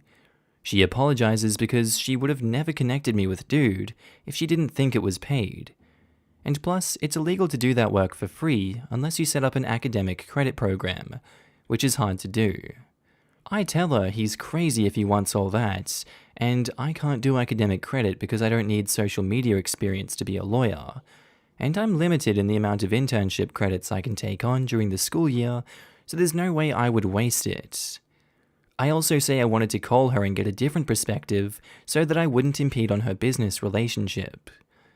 Mum and I are all good, and we end the call. I decide that with Dude's attitude, he won't understand all the problems with unpaid internships and young, capable working professionals getting taken advantage of. So instead, I send him this. Oh, I misunderstood then. I thought this would be a paying gig. If you're looking to bring someone on for an unpaid internship, you should look into undergraduates studying field related to the platform's message, or communications who can work for academic credit. But since I'm working on my law degree, I can't take on unpaid work. So I don't think I would be a good fit for your platform. Thank you for the opportunity, Dude, and I wish you the best of luck. Of course, I should have trusted my intuition when it set up all those red flags, but now I see that it was right. But that's not all. I get a message from Dude. He says, I don't pay for very part-time help. At this point, I'm simply aghast, but not as pissed as I was before. The audacity of this man? To demand as much of work as he did, and then to tell me to hire an intern to delegate all of it, and then tell me it was very little part-time help? Whatever. Not my monkey, not my circus. I'm out, so I don't need to bother anymore. And I say, understood. Best to you. But it wasn't all best to him. Instead of bowing out like a reasonable person, Dude decides to get even more entitled.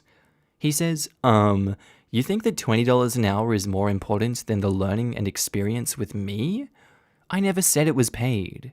I would reconsider and speak with your mom. Ooh, shocked emoji. You are the only one I've asked, and you like the mission very much. Further, you don't need really $20 an hour. It's more of the concept of being paid, no? I'm shooketh. Now I'm mad. But at least Dude is the crazy entitled one here. He can shove his learning and experience and his mission up his ass. There is no way I will reconsider because I don't need him like he thinks he needs me. Of course I'm doing this for the money. Experience doesn't pay bills, especially experience that I already have to be able to do this gig and do not need. And it's more of the concept of being paid.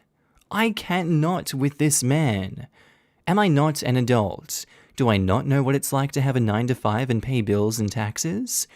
F out of here with that bullcrap. And you bring my mother into this? The one who is seeing all of these screenshots and who has more class in her little finger than you do in your whole body.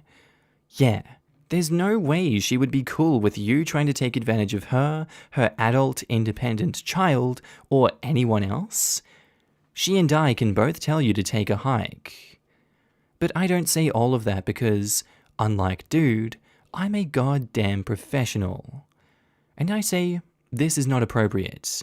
Because I already told you, no, I am not interested. You will not be hearing from me again. And blocked him. Oh, and what he told my mum after this conversation? She said, he told me that you are not the right fit, which means that you aren't free. So don't apologize or feel like you should. Posted by user Sil Sable.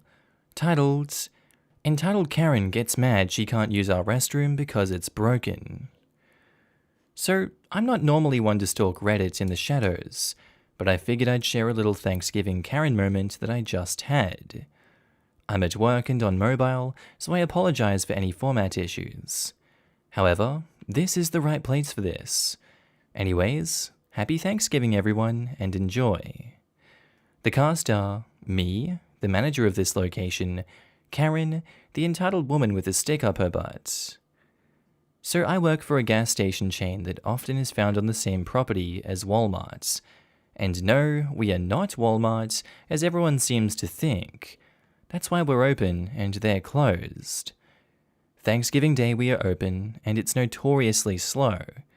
So once I'm done with paperwork and such, I decided to get outside and do some stocking and cleaning, which wasn't done the night before, as it should have been.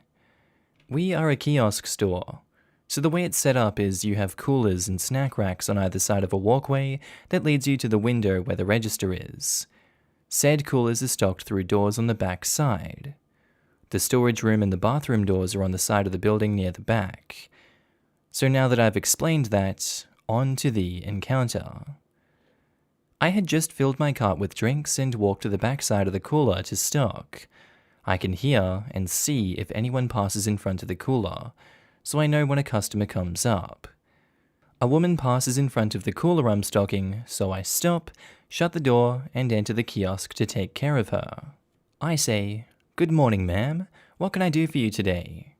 And she says, "Oh, I'm so thankful you're open. Is your bathroom unlocked?" "Yes, ma'am. We're only closed on Christmas. And I apologize for the inconvenience, but our bathroom is out of order and locked." She gets suddenly flustered and loud and says, "Well, why? Can't you fix it?" I'm trying to hide the sigh that I wanted to let out because I already know how this is going to go. And I say, "No, ma'am, we are not able to fix it and are currently waiting on them to send a plumber out. The toilet is completely clogged and will not flush, and we believe we have a busted pipe somewhere." And then she cuts me off and says, "Well, that doesn't make any sense. You're just too lazy to fix it. I need to use your bathroom, so open it for me." At this point, her face and ears are getting red, and I'm just standing there with an annoyed look behind my mask as she yells at me. I take a deep breath and remind myself I have to be professional because I'm the manager. I say, "No, ma'am, I cannot let you use my bathroom. I'm sorry it's out of order, it will not flush, and we believe we have a busted line or severe clog." "I need to pee. I have to go now. Nowhere else is open. You have to let me use it now." She is full on screaming at me at this point. I kept hoping someone else would walk up, forcing her to give up and leave, but no such luck. "Ma'am, again, I'm sorry for your inconvenience, but the bathroom is out of order." At this point, I'm over it, and my frustration is starting to show. And she says, "You can't talk to me that way. I'm a paying customer. Unlock your bathroom now and get the manager on the phone because they need to know about their rude, lazy employee who won't let me use the bathroom." "Ma'am, for starters, I am the manager, and no, the bathroom is out of order. And ma'am, you haven't purchased anything, so you're not a paying customer. If you would like to purchase something, I can help you with that. Otherwise, I'm going to have to ask you to leave. I have plenty of work to keep myself busy on this slow day, and I'd like to get back to it." I never saw this woman in my life. She is definitely not a regular. She calms down suddenly and gets a smirk on her face and says, "Fine, I'll just call corporate's number and tell them how horribly you treated me."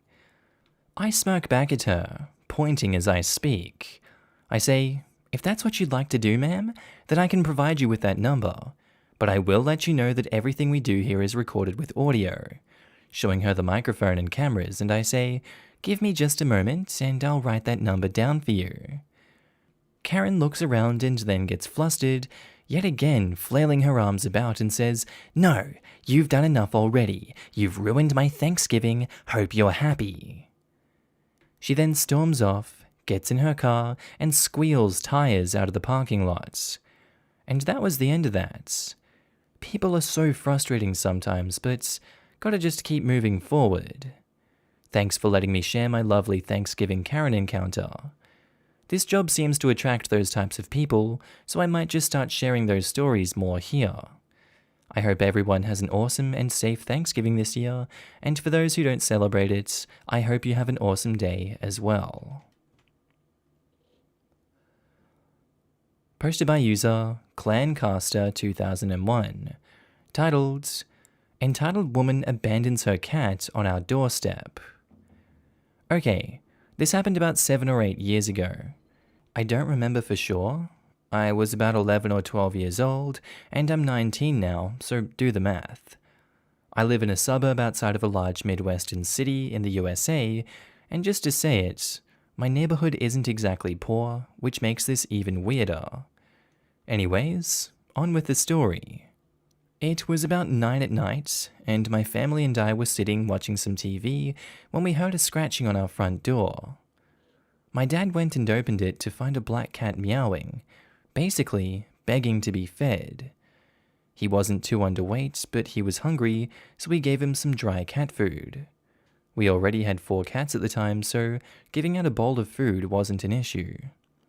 We quickly went back to watching TV, and the cat ate some food and went on his way. Then to the next afternoon. I'm hanging out with my neighbor when we spot the cat again. I decide to go get my mum so we can take him to the vet. Side note, we had found a cat that tested positive for FeLV, feline leukemia, which is an extremely contagious and deadly disease, and we wanted to make sure this cat didn't have it. My neighbor was able to quickly grab him and found out just how sweet he is. As she was petting him, she also noticed that he wasn't a fully black cat. He had white markings and looked more like a tuxedo cat. He was just so dirty that he looked completely black. I quickly got my mum and we put him in a carrier. We rushed him to our vet, which wasn't too far, about a mile or so, and she was quickly able to look him over and find that he had a microchip. Another thing about him is that he was declawed in the front. Some coyotes live around us, and this poor cat wouldn't be able to defend himself. After my vet checked him over, he seemed pretty healthy, except for being covered in dirt and mud, as well as his paw pads being pretty ripped up from walking on the hot asphalt since it was the middle of the summer at the time. The highs would get to about 95 to 100 degrees Fahrenheit, and for a fluffy cat like him, it sounds unbearable. Another thing our vet told us was that she had seen this family's dog before, but never this cat. These people would hunt with their dogs, and when they couldn't smell the prey anymore, they'd kill them. It was horrible to hear. So after learning he had a microchip, we decided to drive him to his home. This part of the story is from my mum's account. Enter entitled woman. My mum knocks on the door as the woman answers, looking annoyed, and she says, "Yes?" "Hi, I think I found your cat. He was about a mile away from home in our neighbor's front yard. I thought I'd bring him back. Is this him?" "Ugh, unfortunately." My mum lets him into the house and says, "Okay. Well, you should know that it's dangerous to have a declawed cat outside around here. Some predators could hurt him." "Well, he's a failed show cat, so I guess it doesn't matter that much. Anyways, we share him with the neighbors." Her husband walks past and says, "Honey, the cat is back." The husband rolls his eyes, barely acknowledging and continuing to walk away. Mum says, "Well, if I find him again, can I keep him, since you obviously don't want him?" "Yeah, whatever. Just stay out of our business from now on. Goodbye." And the entitled mum slams the door. My mum leaves after that, a little shocked but also angry. Later that night, we hear a car speed off and open our front door to see what was going on. We found the same little cat on our doorstep again. This woman had dropped him off to our doorstep. Trust me, he can't move that fast. We quickly decided to keep him and changed his microchip after reporting animal cruelty to the local police. We showed them pictures of his condition, and they quickly gave us ownership and fined the couple. We never saw those people again, luckily, and we now have the sweetest cat ever, so their loss.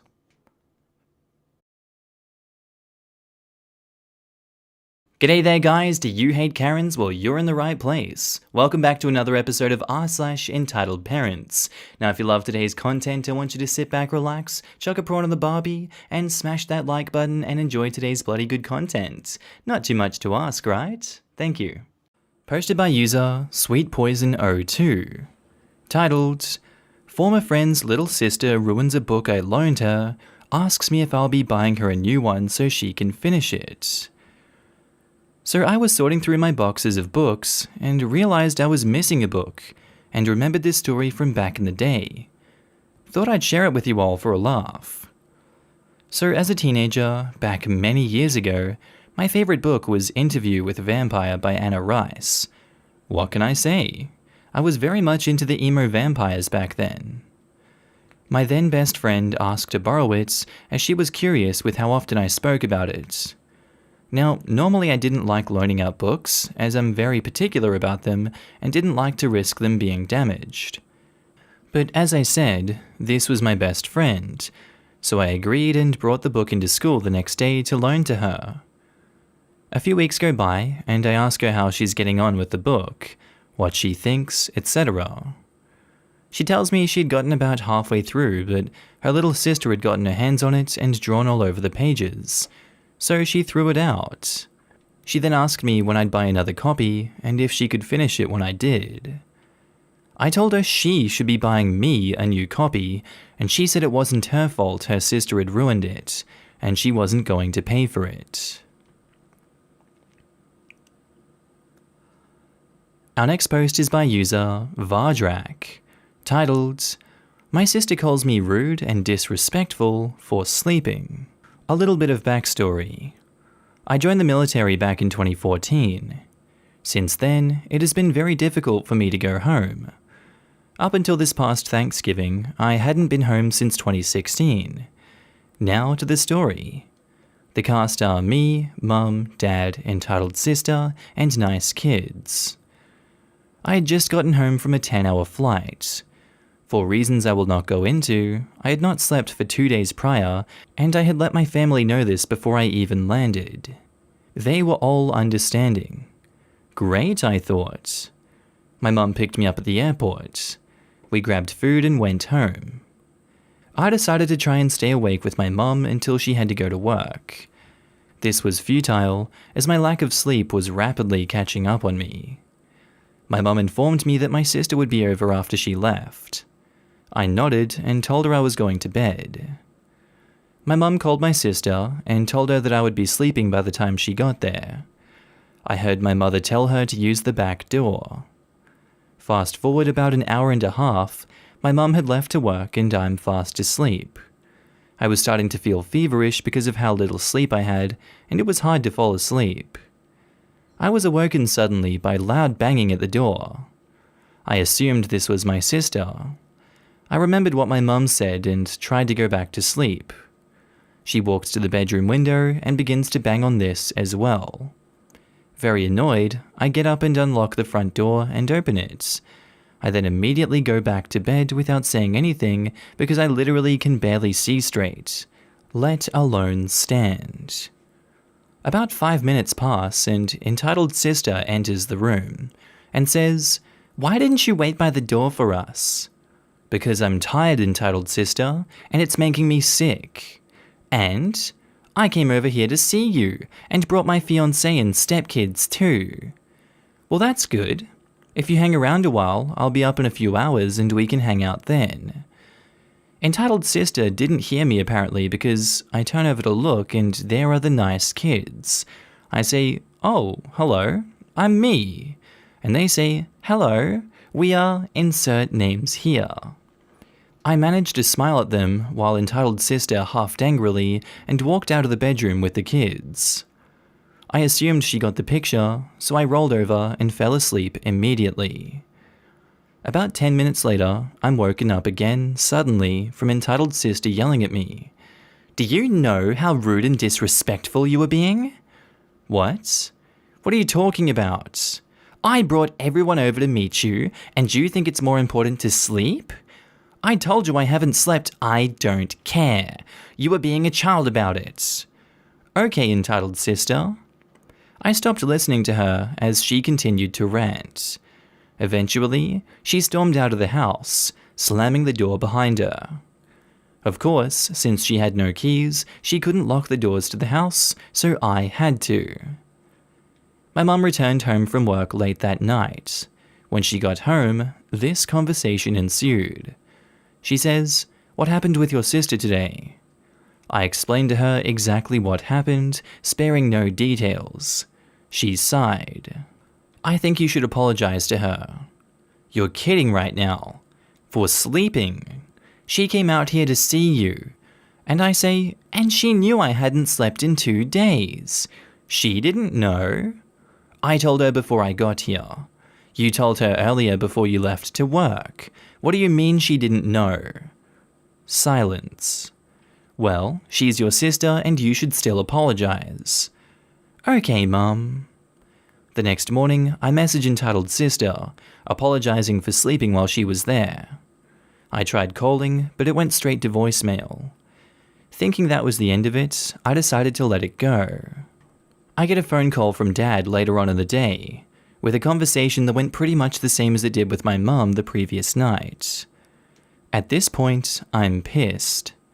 Everyone knew I hadn't slept and I needed to sleep, yet here I am, completely in the wrong. I have been gone for 4 years, and I'm being treated rather horribly by my own family. I later find out that entitled sister will not come to Thanksgiving unless I apologize for being a rude a-hole. That pushed me over the edge, and I decide that if she wants to act like a spoiled brat like she always had, then she can. I wasn't going to apologize again for sleeping. True to her word, entitled sister did not show up for Thanksgiving. The entire week, both of my parents urged me to apologize to her and be the bigger person. I told them I had already apologized and refused to do so again. I returned home this past Sunday without seeing my sister or dad. My dad lived over an hour away from my mum's house and due to unfortunate circumstances was unable to make it for Thanksgiving. I wish this had a happy ending, but it never does with my sister. Should I have handled it differently? Posted by user Midnight Ballad, titled, "Woman, do not touch my child."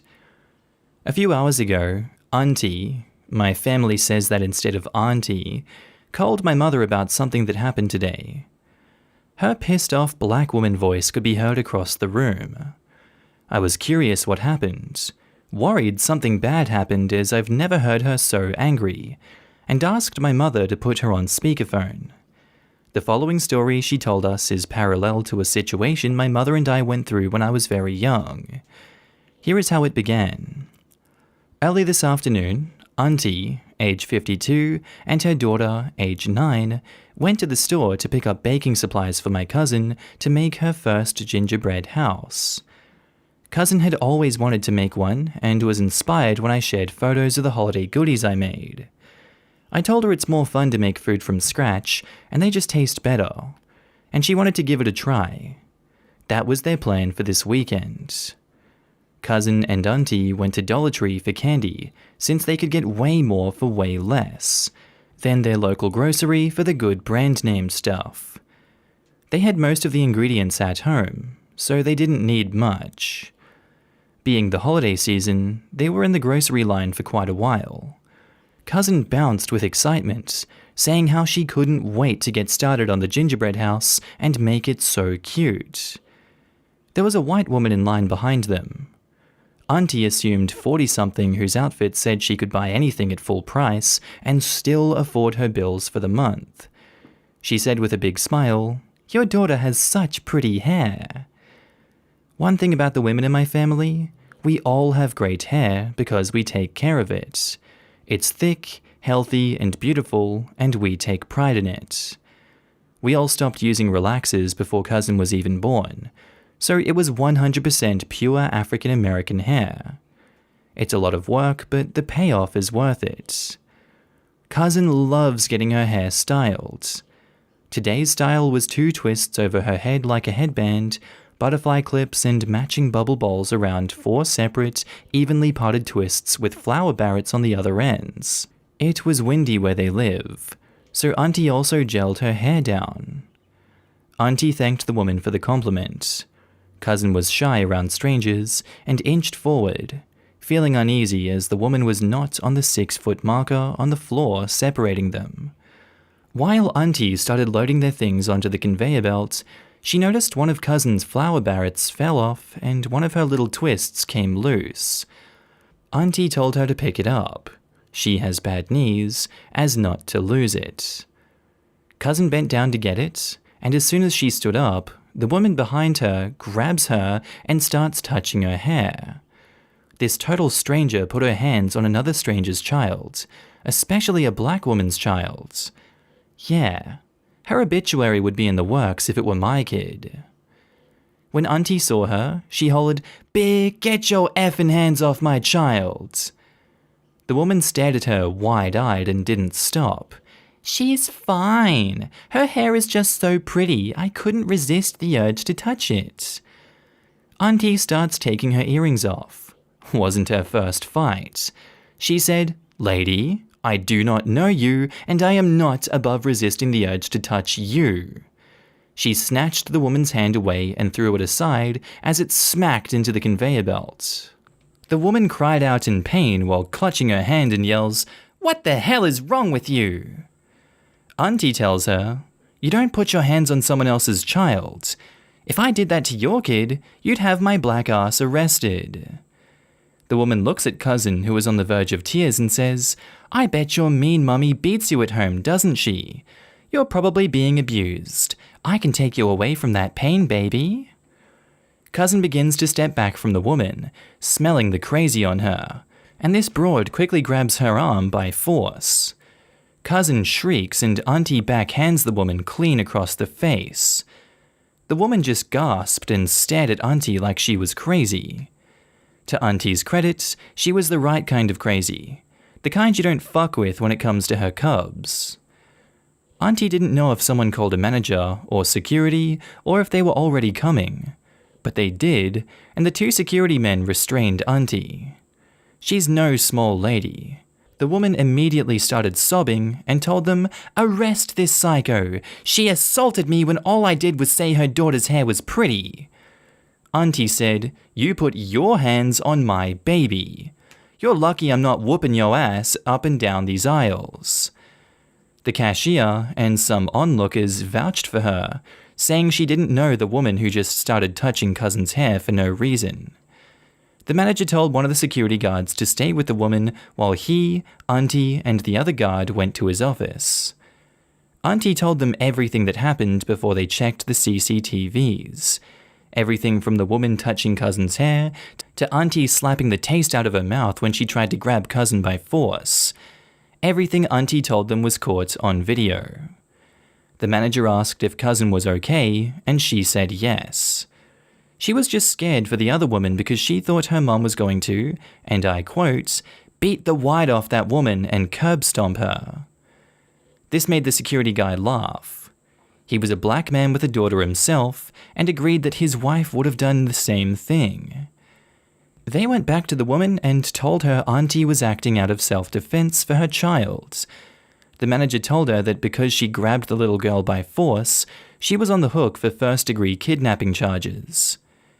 This is when the woman started fuming and shouted, "It's not my fault this skin pigment-related slur is a horrible mother."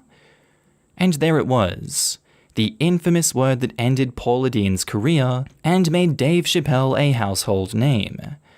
The manager, the security guards, the onlookers. Auntie saw a lot of dropped jaws and heard a lot of shocked gasps. The woman realized what she had said and sputtered, trying to save face. The manager promptly told her to shut up and asked Auntie if she wanted to press charges. Auntie said hell yeah. The security guard who waited with the woman slapped some lovely silver bracelets to go with her outfit and escorted her out the store. She was charged for the attempted kidnapping and banned from the store for the hate speech. Edit to add, I found out from Auntie that half the people there were black, including the manager. Some people clapped as the woman was escorted out. Auntie's $40 purchase was comped and they went home. No matter how sweet cousin makes her gingerbread house, I'm sure the justice she and auntie got today was even sweeter. Edit. Wow, I didn't really think this post would firework overnight. Thanks so much to everyone for the awards, sharing your own stories and giving props to my aunt. Cousin called me a few minutes ago. She showed me a picture of her gingerbread house and did a great job. It's more like a log cabin with a Kit Kat exterior and white cotton candy chimney smoke. She and her mum watch lots of home reno shows, so I get where she got her inspiration from. And to those of you who called me racist, I can see your glass house crumbling around you from those stones you're throwing. And also for those of you who don't believe my story, that sounds like a you problem. Also, I mistyped about the hate speech and corrected it. Voice texting and typing manual corrections on mobile is not advised. So some of you very rude stone throwers, you can get all the way off my back about it. Sorry for the confusion, but it was an accident I fixed. Happy holidays, smiley face. And for you guys in the comments, would you be doing the same as this lady did in this incident here? Would you start throwing around these racist slurs? I feel like they were kind of racist, I'm not gonna lie. What would you do in this situation? I probably would be like a bloody statue. I'd be like, oh my god, I cannot act here. I cannot do anything. My hands are tied. I'm gonna leave this one. This is a dumpster fire. Let me know in the comments. Our next post is by user Why Won't It Thunder? Titled, Entitled Mum Thinks She Has to Be Invited to Everything. Gets Husband to Scream at Us. So I had originally posted a version of r/am I the arsehole, but was suggested to post here as well. Sandy is my uncle's girlfriend. No one in our family but my uncle likes Sandy. Why? Well, for starters, she's still married and living with her husband and daughter.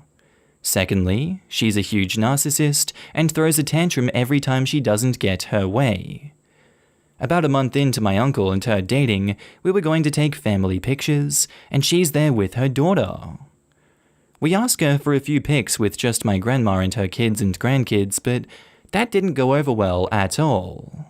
Sandy starts screaming that she's dating my uncle, so that means she and her daughter are family too, and deserve to be in the pictures just as much as anyone else. Sandy has even stalked my grandma, who is only 4'9" and in her late 70s. What the fuck? Back in March, when the pandemic was starting, my grandma was still living alone, so she had to do her own errands. My grandma had to go to Costco one day, and there Sandy was casually running into my grandma. Sandy was thinking about getting a Costco membership, but she doesn't like the Costco that's 30 minutes closer to her. Then, a few weeks later, she shows up at the same pharmacy that my grandma goes to because Sandy's pharmacy didn't have the medicine she needed, so they sent her to the one that was 35 minutes from her. Sandy also showed up at my grandma's bank on the exact day that my grandma decided to open savings accounts for her grandkids. Sandy asked my grandma what she was doing, and when my grandma told her, Sandy launched into a fit because, what about my daughter? She's technically your grandkid too. My uncle and her had only been dating for about 3 to 4 months at that point. Just as my grandma was about to say something, the bank security came over and asked if my grandma was okay. They knew her from decades of her banking there, as well as all of her kids and grandkids. So when my grandma said no, they immediately escorted Sandy out. Shortly after that, my grandma moved states to live with my aunt, and that's so far been the last stalking incident. On Thanksgiving, we all did a Zoom dinner instead of having a big gathering. About a half hour into the meal, my uncle's phone starts going crazy. It's Sandy. She starts demanding to know why she wasn't invited and goes into full tantrum mode. So, my uncle caves and sends her the link. As soon as she gets on, Sandy starts screaming and her daughter Amy, 12, is running around in the background, screaming and crying that it's not fair. Sandy starts calling us all selfish idiots, and then her husband starts yelling at us that we can't do that to his wife. My grandma had had enough of Sandy and scoffed at her. See? This is why nobody here likes you. This is why we do everything without you. This is why I'm so glad that you and that rabid kid of yours aren't invited to my granddaughter's wedding. No big dramatic ending. We just ended the call because everyone was super angry. We decided to do another one without my uncle this time, and that was fine. How is that not a big dramatic ending? What are you talking about? That was a big dramatic ending if everyone was super angry. I don't understand what you're talking about here, Copper.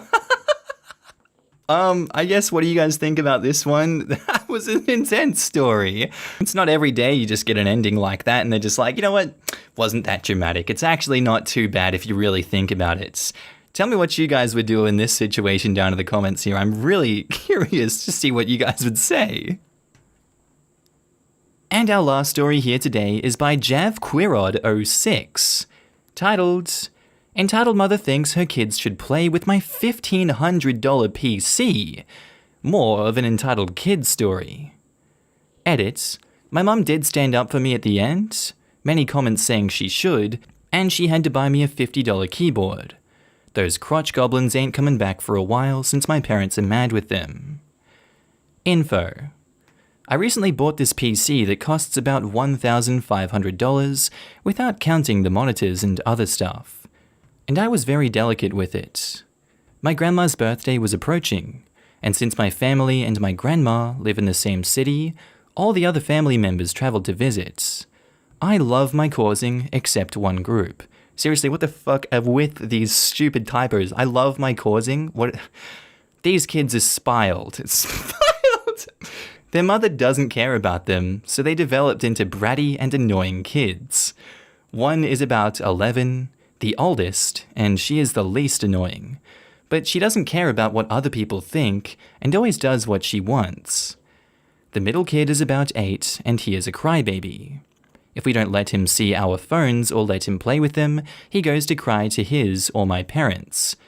And the third one, about 4 to 5, is always making fun and picking on the middle child. He also breaks many toys and is a snitch himself. On to the story. I was chilling in my house playing some Counter-Strike when I hear the door. I hoped it was the good cousin, but it was the trio. In the beginning, we were in the living room, talking and telling stories. But after a while, they went deeper in the house, my room. First, they annoyed my little bro with his Nintendo Switch. After a while though, they got bored and went into the room. The first to walk in was the small kid. He immediately sat on my vest that is next to my desk and started watching me play. He asked to play, but I said no, as it was too hard for him and he would die. Literally die. I was gonna kill that kid. Then the middle kid walked in. The old one stayed talking with the parents, and they started arguing over who was going to play first. After a couple of matches, they started saying it was their turn, and when I refused, they started picking on each other for fun. At one point, the young one punched the big one, who fell into my PC's tower and knocked it over. It was very heavy. They got scared and went to tell their parents. The PC was fine, not even a scratch. But then they made up a story about me picking on them and not letting them play, and had to let them play.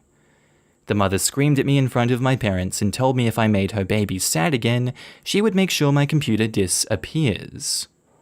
At one point, the small kid was playing and got so mad after dying that he punched my keyboard, knocking a piece off.